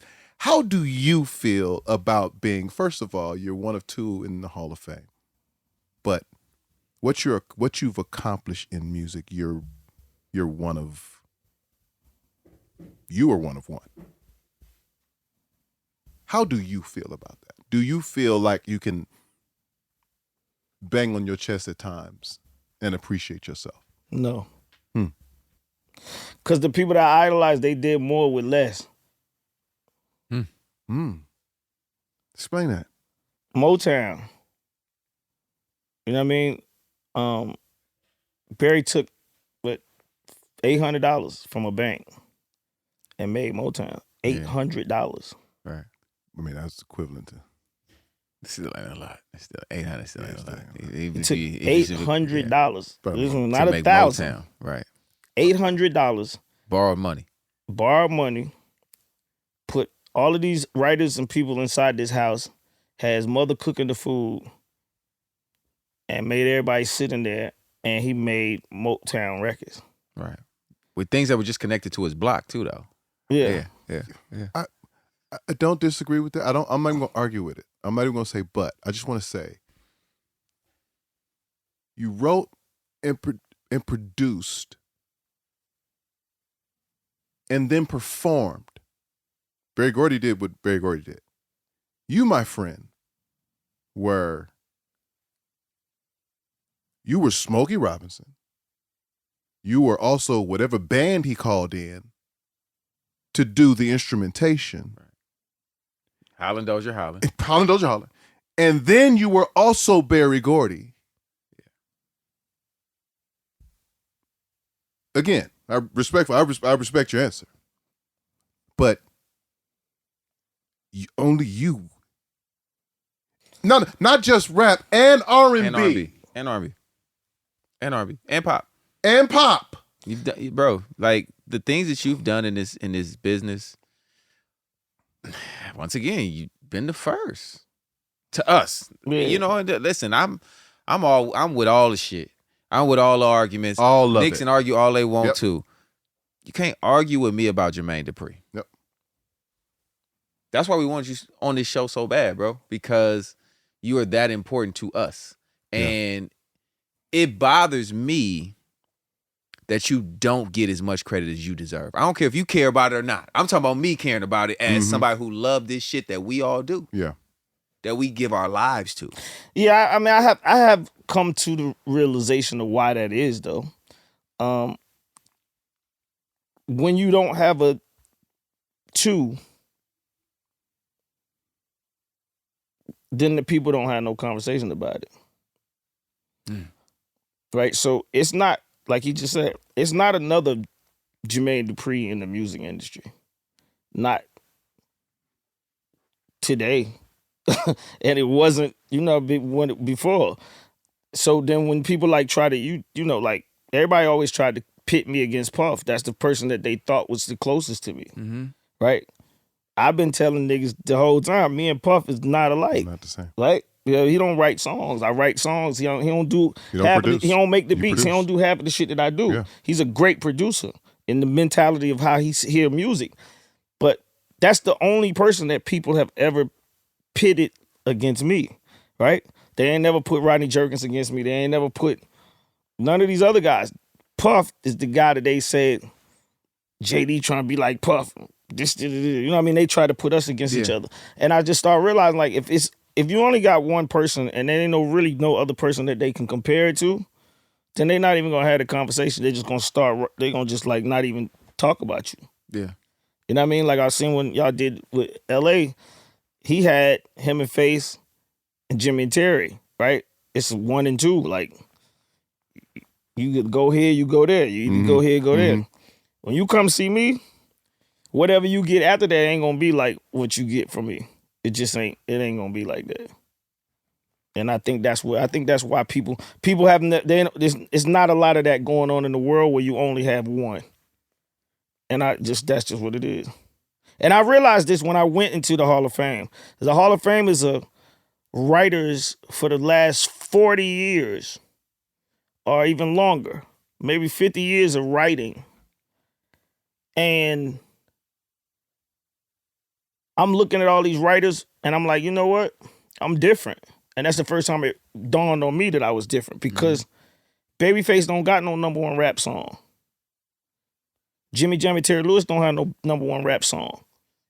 L.A. Reid don't have no #1 rap song. Right? I have #1 rap songs. Right? Not alone these R&B records, I got #1 rap songs that Quincy never had. Quincy, he never had #1 rap song. Like you said, Berry Gordy never had #1 rap song. So that's the day that I realized, I'm trying to be like them, but I'm actually different. Right? That's the first time it hit me. So it took a long time for me to even realize that. You know what I mean? Like, cause I just put all of it together. I never paid no attention to it, but like, Babyface ain't got no every time I come to see back, y'all like every time I come to see. He ain't got no pulling me back. He ain't got, that's a #1 record with Chingy and Tyrese. Yeah. Right? They don't got them songs. That's why I kept sounding like when niggas was like me doing verses, I'm like, y'all niggas, I get it. Y'all think that y'all know what's going on, but I'm saying I'm gonna start pulling out records that you're not even really bringing into you're not even thinking about it. Talk your shit, JD. Huh? Talk your shit. It's not like that. It's just like people leave it out. It's like you just leaving the stuff out. You know what I mean? Like That's what this space is for. what, they talking shit?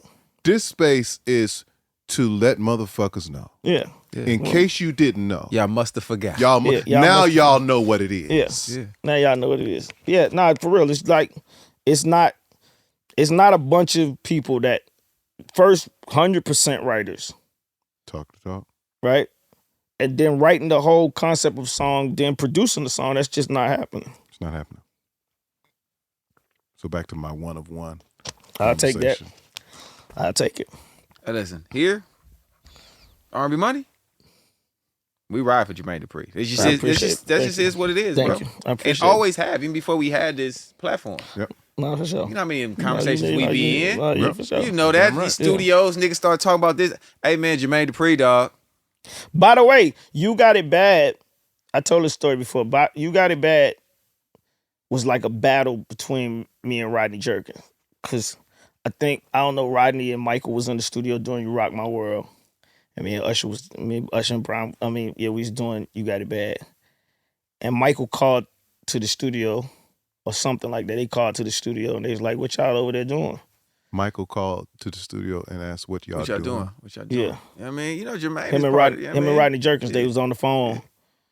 Like some kind of way this happened. I don't know why it happened, but they called the studio and I put on a speakerphone, right? Because Usher was there so he could hear it. And Rodney was like, what y'all over there working on? Michael was like, yeah, what y'all working on? And I said, I'm doing Usher. And the nigga Michael said, who? And Usher's on the speakerphone. And I'm like, oh, this nigga's dirty. Like, this nigga just said, who? You know the fuck Usher is, nigga. Right. Right? You ain't said Mike that. knew everything that was going Yeah, on. he's like, who? And I'm like, did he just say who? So I got mad. I'm mad as a mother. I'm mad for Usher, right? I'm like, Rodney, man, fuck this shit. We got a song right now that's better than y'all whole album. I don't know. I just shot my gun. Yeah. But I'm You Got It Bad I'm sitting on You Got It Bad. Yeah. And I was that's what fueled me that day. Like, man, that's all. I'm just fueled by like the competition. So Def is created because you deaf, but I'm so much deafer than you. That's how the company. That's where the name comes from. It's like it's about the competition. I like that. I love it. I like that a lot. Yeah, I'm just about competition. I'm into the competitive nature of making music and the fight of it. Like, let's go. Let's get in, let's do it. Let's get in the ring. Then you've had all this success, right? And I know the answer to it because you said it's the competitive nature. But for you then to say, you know what? I'm going to make some new R&B for y'all too. I'm going to go in with Ari Lennox. I'm going to make this pressure. After I go in with Ari Lennox, I'm going to go in with Money Long. And I'm going to make this made for me. Like, the shit does not stop, bro. Like, when people say, oh, well, a person can only do this for so long, they were not talking about Jermaine Dupri. At all. Especially in urban music. You know this. It started off with you being too young, but at a certain stage in this business, you can't do that. No, he too old. 100%. Time has passed. And you proved them wrong in both spaces. You did not stop making hit records, bro. Like, you have current records right now. Made for Me nominated record. held Grammy winning record. it just literally held the year in a chokehold. Yeah, and we won that Grammy too. And Yes, you won a yes, Grammy. Yes. Yeah. Come on, bro. Like, and what's that? 30 years since your first hit? Yeah. Insane, bro. But I mean, like I said, I just don't get into I understand that one hit record only pushes people to ask you if you could do it again. So therefore, I never get into the success of records. I just get into the, okay, let's go. Do you know how many hit records you have? No.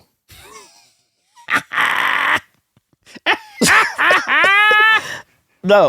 I mean, well, and like I said, this year, this is the year that I've really just been paying more attention to it. So when I DJ, I've been trying to, like, when I do these R&B parties, and so I have a different set than anybody. I don't do it just because I'm trying to be cocky. I just be like, when you got a bunch of DJs doing sets, you be trying to figure out, like, oh, this nigga just played the record I was gonna play. God damn. So now you got to, Right. I'm back there trying to figure out my playlist because this nigga just played the record I wanted to play my first set, right? So then I start saying, man, fuck this shit. I'm gonna just play my music. It's all R&B. I could do R&B records for a whole hour, right? I could do my own R&B records for a whole hour, and I just tell the DJs, don't play no Jermaine Dupri records. That's gonna be my records. You can play everything else R&B you want to. Just don't touch my little shit. And I still have a full set. And then I come out and I just play all my records. I was there. Turn that motherfucker up. Played all his records. They all work. They all work. Congratulations, brother. Thank you. Congratulations, man. Listen, I had him hemmed up in the back of the kitchen. Need my week, man. I need my week, man. Yeah, come on, Thang. I tell you gotta. You see, he gotta really. You gotta come. You gotta come to Atlanta. That's what you gotta be ATA for a minute, man. You ain't. Welcome to Atlanta, man. You gotta come do it. I promise you ain't got to convince me to come to Atlanta. I'm just saying, do nothing. I know, but I'm saying, he a thespian now, though. You know what I'm saying? Like he's on Broadway now. Yeah. So Listen, congratulations, by the way. Thank you, my brother. Thank you, my brother. No, this is my handshake now. Thank you, my brother. Thank you. No, just you gotta grab the fingertips. There you go. All right, that's your new one. That's my new one. That's my Broadway. No, handshake. hey, bro. If we learned anything from Jermaine Dupri, stay humble. Come on, bro. Don't give nobody that dumbass handshake no more. He gave that dumbass handshake to me earlier. Yeah, he gave it to you. Yeah, he walked in. He gave that to me. I was like, nigga, what is this bullshit? Yeah. Nah, that's great. What you doing? What is it? Hell's Kitchen. Alicia Keys. That's what's up. Incredible. Yeah. Incredible. So My brother on Broadway, man. Every day, huh? I went 3 times a week. No. Every day. Every day except for Monday. Ooh. 8 shows a week. Ooh. Yeah. Gotta have them vocals right, huh? You better believe it. That's right. What you win? What is it? Emmy or what? Tony? Tony for that. Okay. Yeah. Tony. Working on his EGOT. Who's the least? You got a Tony. There's Working on your Tony EGOT. Award nominees and then the director Tony Award. Like all, it's a thing. It's a real thing. Have you seen it? Nah. I didn't even think about that. Like right now, when you back to your question that you asked me about, do I ever think about it? And I'm like, no. Last night I was watching the Oscars, and they was playing all Quincy music. As all the songs that was in the Oscars was all Quincy's, the soundtrack of Quincy Jones. And I was just thinking to myself, like, I don't think I've hit that mark yet. Like, if I pass, they ain't gonna do that for me. So my challenge in life now is to try to get to that space. I don't know about that, brother. Not the Oscars. The Oscars? Yeah. Soul Train Awards, maybe. The Grammys better do it. Grammys gonna do it. Grammys for sure. might give me a little. BET gonna do it for They sure. might give me- Show. They might give me a little space, but I'm saying I want. Right. No, I get what you're saying, though. I I want get what you're saying. that Oscar look to just be like. But he also scored movies too. Yeah, he did. That's So what I'm saying. there could be a. This is where I'm talking It's about. a new This is challenge. the A new final challenge, yeah. frontier for JD. Yeah. I got to get to it. So that's what Yeah. I'm saying. It's not. Got you. I still see so much stuff that I haven't done Mm-hmm. that I need to do. That's all I'm thinking about. Right. Hey, Ryan Coogler. Come on now. You from the crib? Yeah. Bay Area niggas, man. Yeah. Hey, listen. Tap in with JD, bro. Yeah, let me Come do on. the whole soundtrack. Come on, man. Tap in. Tap me in, do the dog. whole I know you soundtrack. watch the show. I want to hear Yeah. the shit. Yeah. And you got the movie theater with the Rolls Royce. You got that? That's what yeah, you got. and Like the ceiling and all that. Yeah. Yeah. Tap in with JD, Yeah, let man. me do it. Let me do the Come on. soundtrack. I promise you I'll get it right. Yeah, I ain't never did know it before. this. Yeah. But Everything he's never done If before. he's never done it before, It's gonna be great. yeah, I'm gonna try to figure it out. I'm gonna figure it out. Come on, man. What you got for him, Chief? See, this ain't one of them pianos that you didn't think that got the other chords on it. This is We just trying to do what we can with the, you know, with the little bit of R&B money that we do have. Is this a Is this a Casio, battery operated? It's got, you know, power. Gorgeous. It's got power. It got a mic. It got a speaker. Oh, God. Sometimes you got to go back to humble beginnings. Yeah. The nigga playing at the subway station. Yeah. Would you sign it? Would you sign it? Would you sign it? Brother JD, you got hits from here to Jupiter, but now we want to know the songs that have inspired you to be great. Come on. Whew. None of your own songs. It will probably be some of your own songs. We like to call this segment your... What we call it? Top 5. Yes. Your top 5. Top 5. Your top 5. What is it? R&B Singers. R&B Songs. We've got to know before you go. Here on this show, let the whole world know. Your top 5. Yes. Top 5.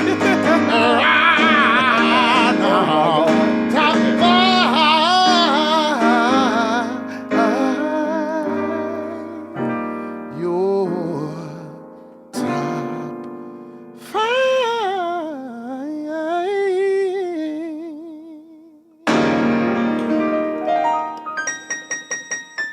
That boy good. Don't you agree? That boy good. That boy good. That boy good. Look at that being on it. That boy Look at good. that being. Look at that being on it.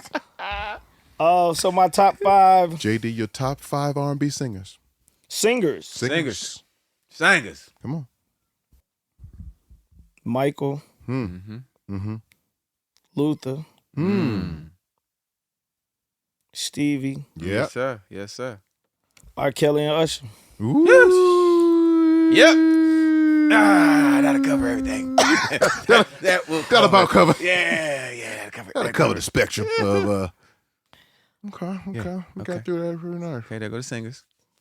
Okay. I mean, I want people to know Usher's really serious about singing. Like, I he really takes that singing shit serious. Like, he really be practicing, really doing, like, he really takes it He's a serious. Just like you, technician. just like I'm watching you do this.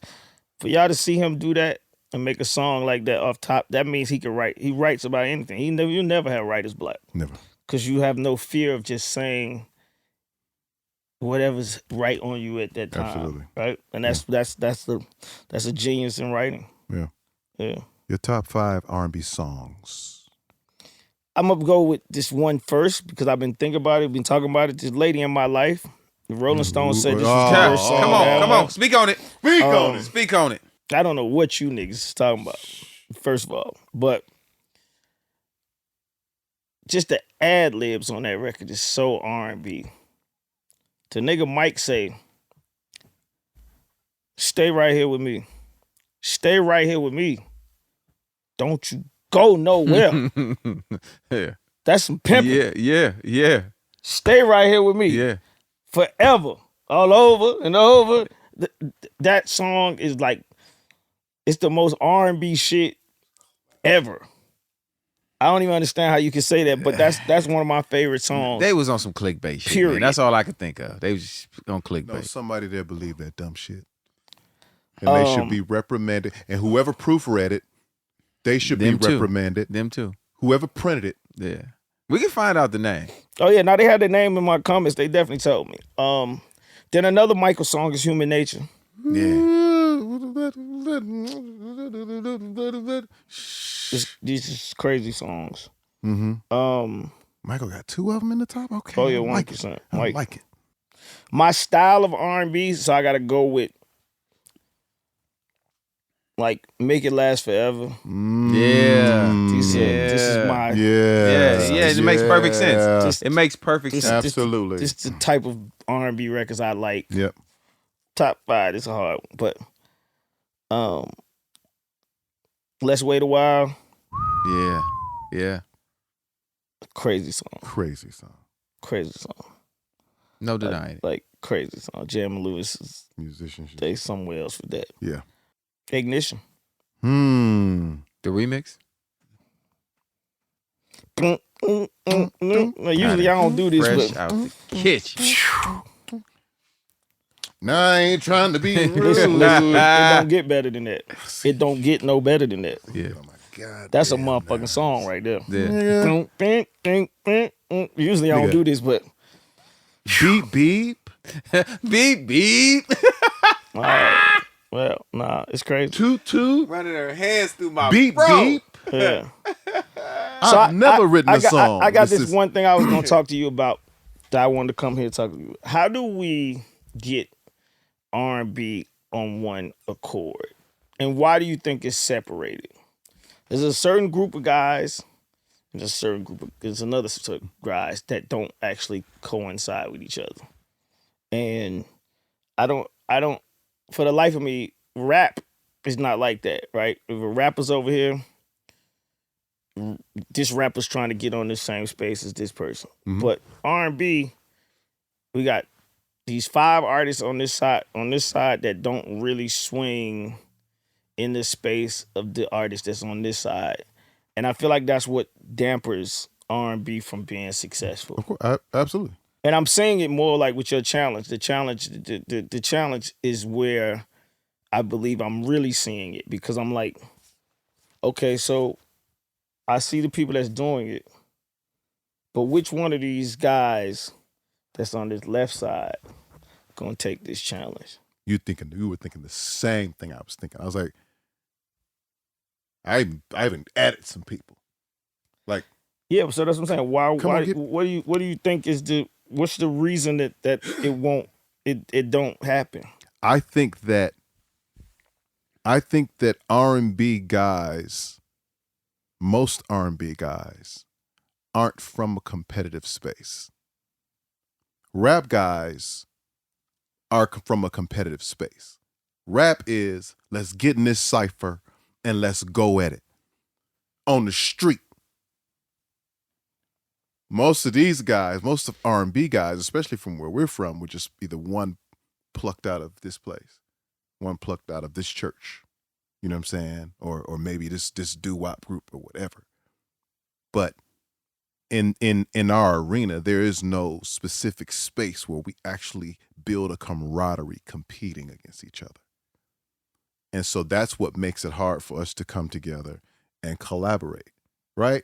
And then the other nuance that I think is very, very looked over is that a lot of R&B guys didn't play sports. Like, me and him got close because we were ultimate competitors on the basketball court. And I was like, oh, I'll ride with this nigga anywhere. On a song, nigga, through the hood, whatever. I know his level of competition, like what he bleed, I bleed. I always do whatever with him. Mm-hmm. And guys that don't have that, he's my ultimate point guard. I don't need the ball if I know he got the ball. Kill him, Jay. Kill these niggas. I'll run the floor, nigga. I'll play lockdown defense. I could never get the ball. I'll never scream at Jay like, nigga, go crazy. If you see me, get it to me. But that's the team, you know, the gamesmanship that we're missing. We were never taught that R&B was a team sport. Nope. And it's gotten even more watered down that we don't even have groups. Right? Yep. So you don't even see that camaraderie. You don't even see the guys in the group together. But I also blame it on, you know, because yes, I come from the creative side and I've done all these things on the creative side, but I also consider myself an executive.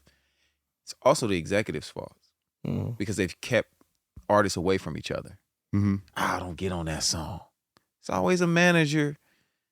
It's always an executive. Maybe they're not always black. that's saying, hey, no. This your space. Yep. This you. Don't share that light. Yep. Instead of saying, this all of our light. We stronger together. Homies even. Making phone calls. Yep. Calling Thang. Calling Usher. Calling Kriss. Calling Trey. Calling Rob when he was out. Like, literally making those phone calls and say, hey, man, you know, nigga, I was with such that nigga cool in motherfucker, bro. Y'all niggas need to. We haven't really had that in the R&B space. I've lived in the rap space. I've done records. You know what I mean? I've had artists sign you. Of course you have. You know it's a different world. Two R&B niggas aren't picking each other up from the airport. Shit you said earlier. A nigga is not taking the underground R&B singer who he thinks is on his way up. Preach. And saying, I'm going to pick that nigga up from the airport. We're going to do a record together. I'm going to fight my label. He gonna get the first single over the biggest artist in the world right now. But why? Why you think that is? Why you think that? Why? Why you think that? Why you I think it's learned behavior. Yeah. I think it's learned behavior because that's just what it's been. Yeah. It's just what it's been for so long that now these conversations though of you saying why now opens up the floodgate for niggas to make those phone calls. You know what I'm saying? Us having this platform where we talk about, you know, where James Fauntleroy says he wants to work on the new Mario project and then they do a project together. You get what I'm saying? Where now these connected worlds and these conversations, because what we say here goes out. But then, to the I'm atmosphere. also add to that, leadership also reflects that too. Because whoever's back then, whoever was holding the mantle kind of how we operate. Yeah. You know what I mean? Like, for when Rob had the mantle, wasn't no other R&B nigga get none of that. Good luck. I am king. And niggas who've stood on that I am king When space, I get the crown. when I get the crown, have always stood alone. The first person that I've seen to operate like a full rapper and say, let's get it in, send it, I'll send it back to you tomorrow, is Chris Brown. He's the first person. Rap, Afro beat, R&B, nigga, country song, send it. If I'm fucking with it, I'm fucking with it. I don't care if you ain't even signed. It's rock. And I mean that's how it should be. That's what I don't. That's what I'm saying. I don't understand it. Like even like I said with your challenge right now, I'm waiting to see one of these artists do it. Because I'm saying I don't understand what a lot of that too comes from fear. What fear? Fear what? Singing is different from rapping. It is 100%. You got to know how will I sound on here. Rapping has got to a point where anybody can do it. Yeah. Everybody can't sing. I agree. Singing though, right? Yeah. Because there's some really good singers that don't sound good on that challenge. Listen, and then when Mario just did it, got busy. He put some additional fear. I ain't mess with that. That ain't crazy. That's dope. Nah, he did. I fuck with that challenge though. That challenge, y'all. But I'm looking for, like you said, where the cat's at though? Where the cat's at? Yeah, I'm definitely. Or it's like, oh, I don't want to do that. That's Chris Brown. I ain't trying to, you know what I'm saying? I'm gonna let him have that. No, it's us. It all contributes to the pot. The bigger this is, the bigger we all are, which is what this challenge is showing you. Yeah. No, we need it. I But appreciate these conversations change that. Yep. Because these conversations make people look at these things differently. And maybe it's not this specific challenge, but maybe it's the next one. Yeah. Or maybe guys are like, okay, you know what? I'm in on that. Yep. I'm fucking with that. You know what? I do got a record that I need woo-wop on. Yep. And we should do some shit together. And we should tour together. And we should. Yep. Like, the thing that you and your father created, the Scream Tour, the fact that it's still going Jesus this long, Christ. right, is amazing. But it shouldn't take artists 20 years to jump on these tours together. We got to have that now. Yep. Bro, Budweiser Superfest, Drew Hill, Genuine, Aaliyah, Mary J, Bone Thugs and Harmony. All platinum artists, all with #1 records. Yeah. All of them. I mean, that was the Boy Ride Superfest, though. That's what, you know. But I'm just saying. We got that was a tour. We need it. Yeah. We need all it. summer. We need it. Where is the tour right now where it's not, I'm the big artist and I got 4 little guys under me, where it's really collaborative, where at any night, it's anybody's night. Right. And they don't care about who's closing. Don't matter who's closing. We can rotate this motherfucker if you want to. Mm-hmm. We got to like get to that space. Threat. We got to like triple threat tour. We got to get to that space. DVD, Albisha, Bobby Brown. That shit was a tour right there. Come on. That was a, Who gonna get it? yeah. Listen, I watched Bobby Brown go crazy right before New Edition. Go nuts on their Heartbreak tour. Mm-hmm. Wouldn't leave the stage. Pants with the fucking thing down to here. Parachute joint. Parachute. Them hammer pants. Hammer pants. Yeah, yeah. We got to get back to that. Back But to we got to continue these conversations. Yeah. I'm gonna try to do my best. You know what I mean? I'm gonna try to do my part. Keep doing my part. Try to make it. That's We gotta what we get here it for, back too. into the, make sure that R&B got to get back to the forefront for sure. Yep. 2 more things from you before you leave. Let's make a Voltron, man. Let's make you a super R&B artist.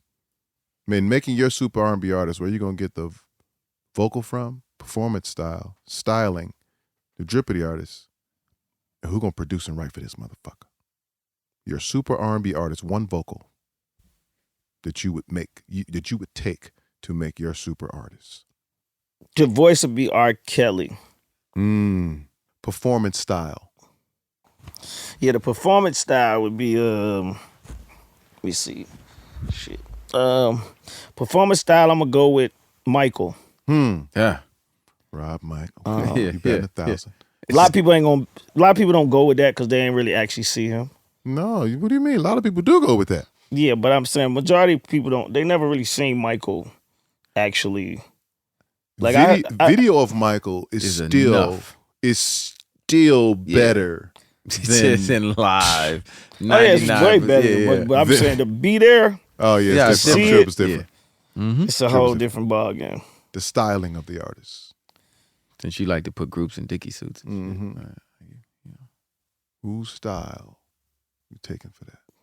Kanye. Risk taker. You gotta be a star. Nigga's a star. You want to be a star, you got. Kanye is. Yeah, you going to the runway. He's I know where one of you're one, going. man. He's one of one. I Yeah, don't care how absolutely. niggas feel about him. Hey, He's listen, one of one. He is who he is. Yeah. The passion of the artist. Heart of the artist. Who mean it? I'm gonna go with Prince. Yeah. That's real passion right there. Matter of fact, I'm gonna go back to the beginning. The R in R&B is Stevie Wonder. So that voice has to be Stevie. He is the voice of R&B. He's made every type of R&B record that everyone you can think of. That you can think of. He's created it. It's his. It's his. Everything that everybody does, They got pieces from it's a piece pulled from Stevie Wonder. So I got to give Stevie that. He's the voice. Prince with the passion. Yeah, the passion. You got to be really passionate to sit on a horse butt naked. Yeah. Because that had to hurt.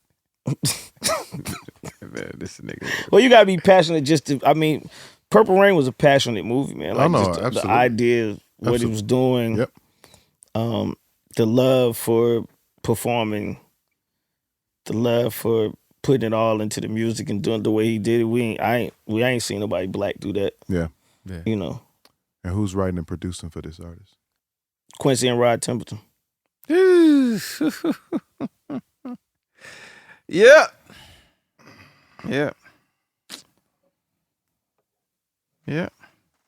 That's pretty nasty. That's nasty. Yeah. Them boys bad. Rod Templeton, Quincy. Before we let you get out of here.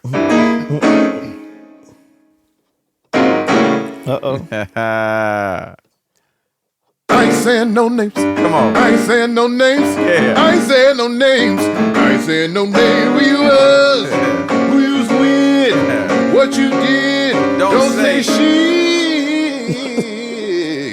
Okay. Yeah, I ain't saying no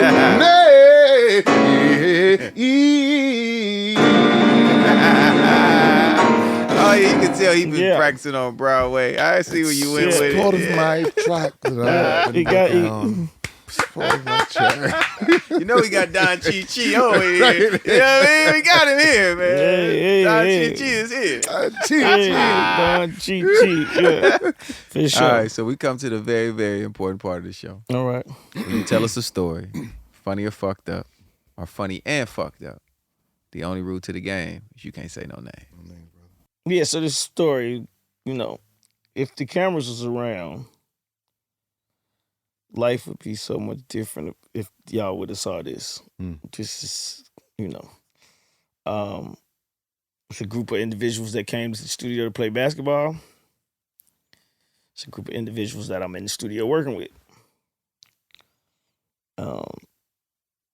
The basketball individuals, they out there playing basketball, they're not paying no attention to what's going on in the studio. But they are, some kind of way. But they not really, you know. And I don't know, like me, for the first time, I let all these motherfuckers in at the same time. I don't know why, for the life of me. But I did. I let them niggas go play basketball while I'm in the studio doing what I'm supposed to be doing, knowing that's not safe. That's not what you're supposed to be doing. And one of them found in the studio that the other one was out there. And then they had a meeting in the middle studio that was like the most, I don't even know how to say it. It's just like, it's just the craziest shit ever. The things that was said, the disrespect, the unbelievableness about this, I was in complete shock in my own studio. Like, So you didn't know that they didn't rock with each other? I did, but I didn't. Cause it's competitiveness. It's a competitiveness. We know it's a competitiveness. But to hear what was being said in front of the person and they right there in front of each other was mind blowing. And I will never allow that to happen in my studio again. Somebody's at my studio. If you in my studio and somebody say they want to come by, artists, it's closed.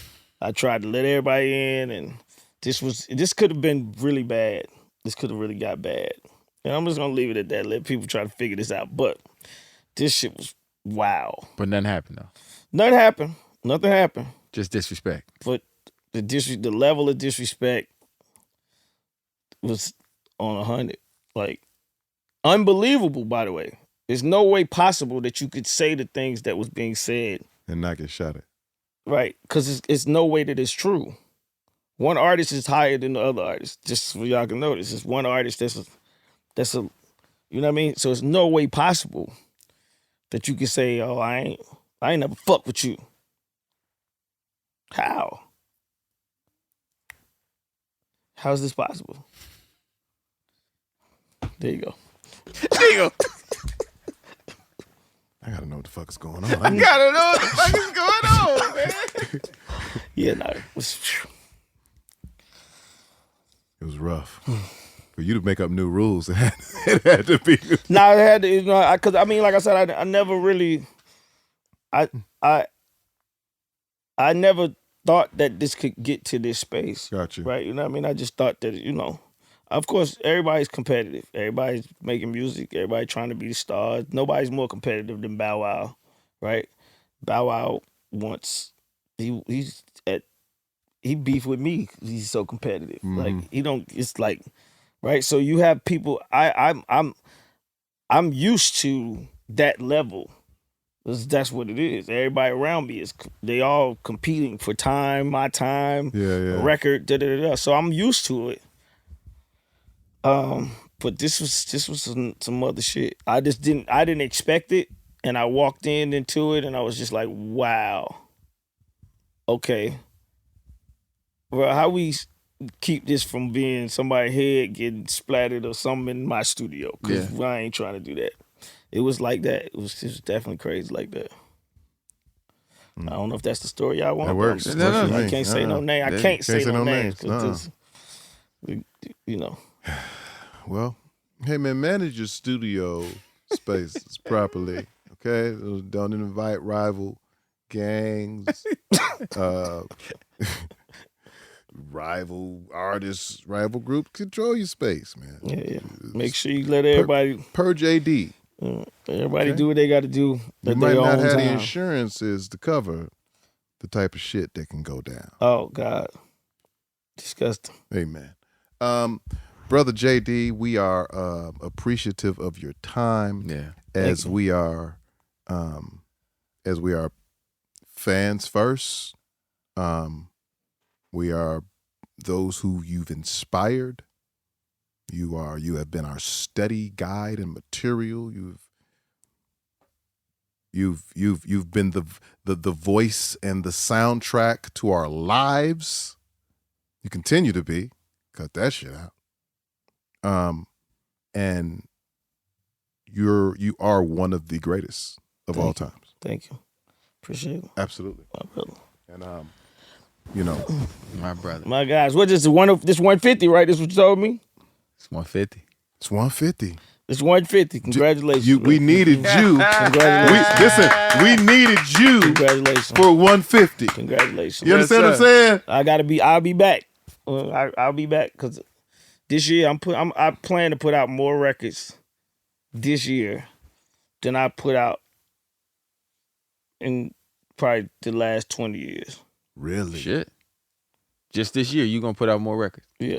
Okay, cool. I plan to. Come on. I feel good about that. Yeah. I feel good about Come I'm on somewhere back. in there. You know what I'm saying? I feel good about that. You gonna get your week. Yeah, I'm getting my week. You gotta get his week. I'm getting my week. I'm signing Division. Yeah. We Yeah. rock with Division. Yeah. We need Division on the podcast. I'm churning them out. About that collab, I think I hit him about something too. I was like, man, if you got something on there, y'all working, let me get on that. He ain't hit me back. Oh, he ain't hit you back. Yeah. Well, there you go. See. So now I'm coming to you. Yeah. Division. Exactly. Yeah, we gotta come on. We gotta make it happen. @sign. Yeah, now I'm trying to go crazy. You know what I mean? Like I said, I have a goal. If I go, something was happening to me. I need my music played at the Oscars. I love that. I love it. Like for real, I just think that you can't. That's a thing that I want to do is try to leave a real soundtrack, like my soundtrack that people you could just play all this music. That's the thing. I got an idea. Mm-hmm. I'm not gonna say it on here. Oh, okay. Oh yeah, and I'm doing the Quincy Jones tribute at Essence. Hey. Yeah. My Quincy Jones tribute at Essence will be the one I believe that everybody's been looking forward to seeing. I thought Queen Latifah was amazing last night doing Ease on Down the Road. But what I'm going to do at Essence is different than anything that y'all seen as far as a tribute to Quincy. And it's going to really tie in the young people and the older people to understand who Quincy Jones is and what he was to me as a musician. And I'm excited about that because it's going to be, Let me know if I should black those I'm days. bringing out the... Let me know if I should black those days out. When Yeah, you got to black them days when out. rehearsal is. Yeah, you got to come on. Yeah, you got to come Let me on. know. Hell yeah. I don't care what it is. Go. Without Yeah, come on. Nah, it's I'm going to be... in. It's Give gonna me be a tambourine, nigga. You can sing on Secret Garden. Come on, man. Yo, secret God. Come on, man. to that James Ingram Yeah, you part. better believe it. Come on, man. All right, yeah. We gotta go audition. I'm Gotta go audition. I'm sending my tapes into my reel. I'm gonna get my elder barge on. I'm gonna get right. Yeah. You gotta have a DeBart. You gotta have the DeBarge. Come on, He man. look like a DeBarge, don't Man, what? he? Yeah. Descendant. You know, we always shouting out Bunny. Come on, man. He a DeBarge. You looking like a DeBarge. We thank you, brother. Yes, Nah, thank you, bro. 100%, man. Thank you. We appreciate you. And You know, I'm shit. pro. Like I said, I'm Yeah. pro. Keep R&B alive. I'm glad Yep. that y'all got this. I'm glad that y'all got, that y'all getting everybody on the show. and I'm glad that people coming here. I saw L.A. He didn't even know that y'all had the whispers on here. Like, you know what I mean? I like the fact that y'all hitting all. Yeah. You know what I mean? Yeah. Y'all hitting from all angles. That's dope. Yes, sir. And I'll we be depend back. on people like you to make phone calls that we can't make sometimes. And say, you know what? You need to go down to the R&B Money. Yeah. Yeah, I mean, go sit down with the brothers, I got man. you. I got you. Yeah. I'll be back. When I come no, back, no, we're gonna talk that's about for sure. a whole 10 New records. ventures. That's my goal. Yeah. Ladies and gentlemen, my name is Thang. I'm jvalentine. And this is the R&B Money Podcast, the authority on all things R&B. Yeah. Yeah. For the last 30 years. Huh? And still. Yeah. Yeah. And the new. And the new. Both of them. Our brother, Jermaine Dupri. Yeah. Thank you. Yeah.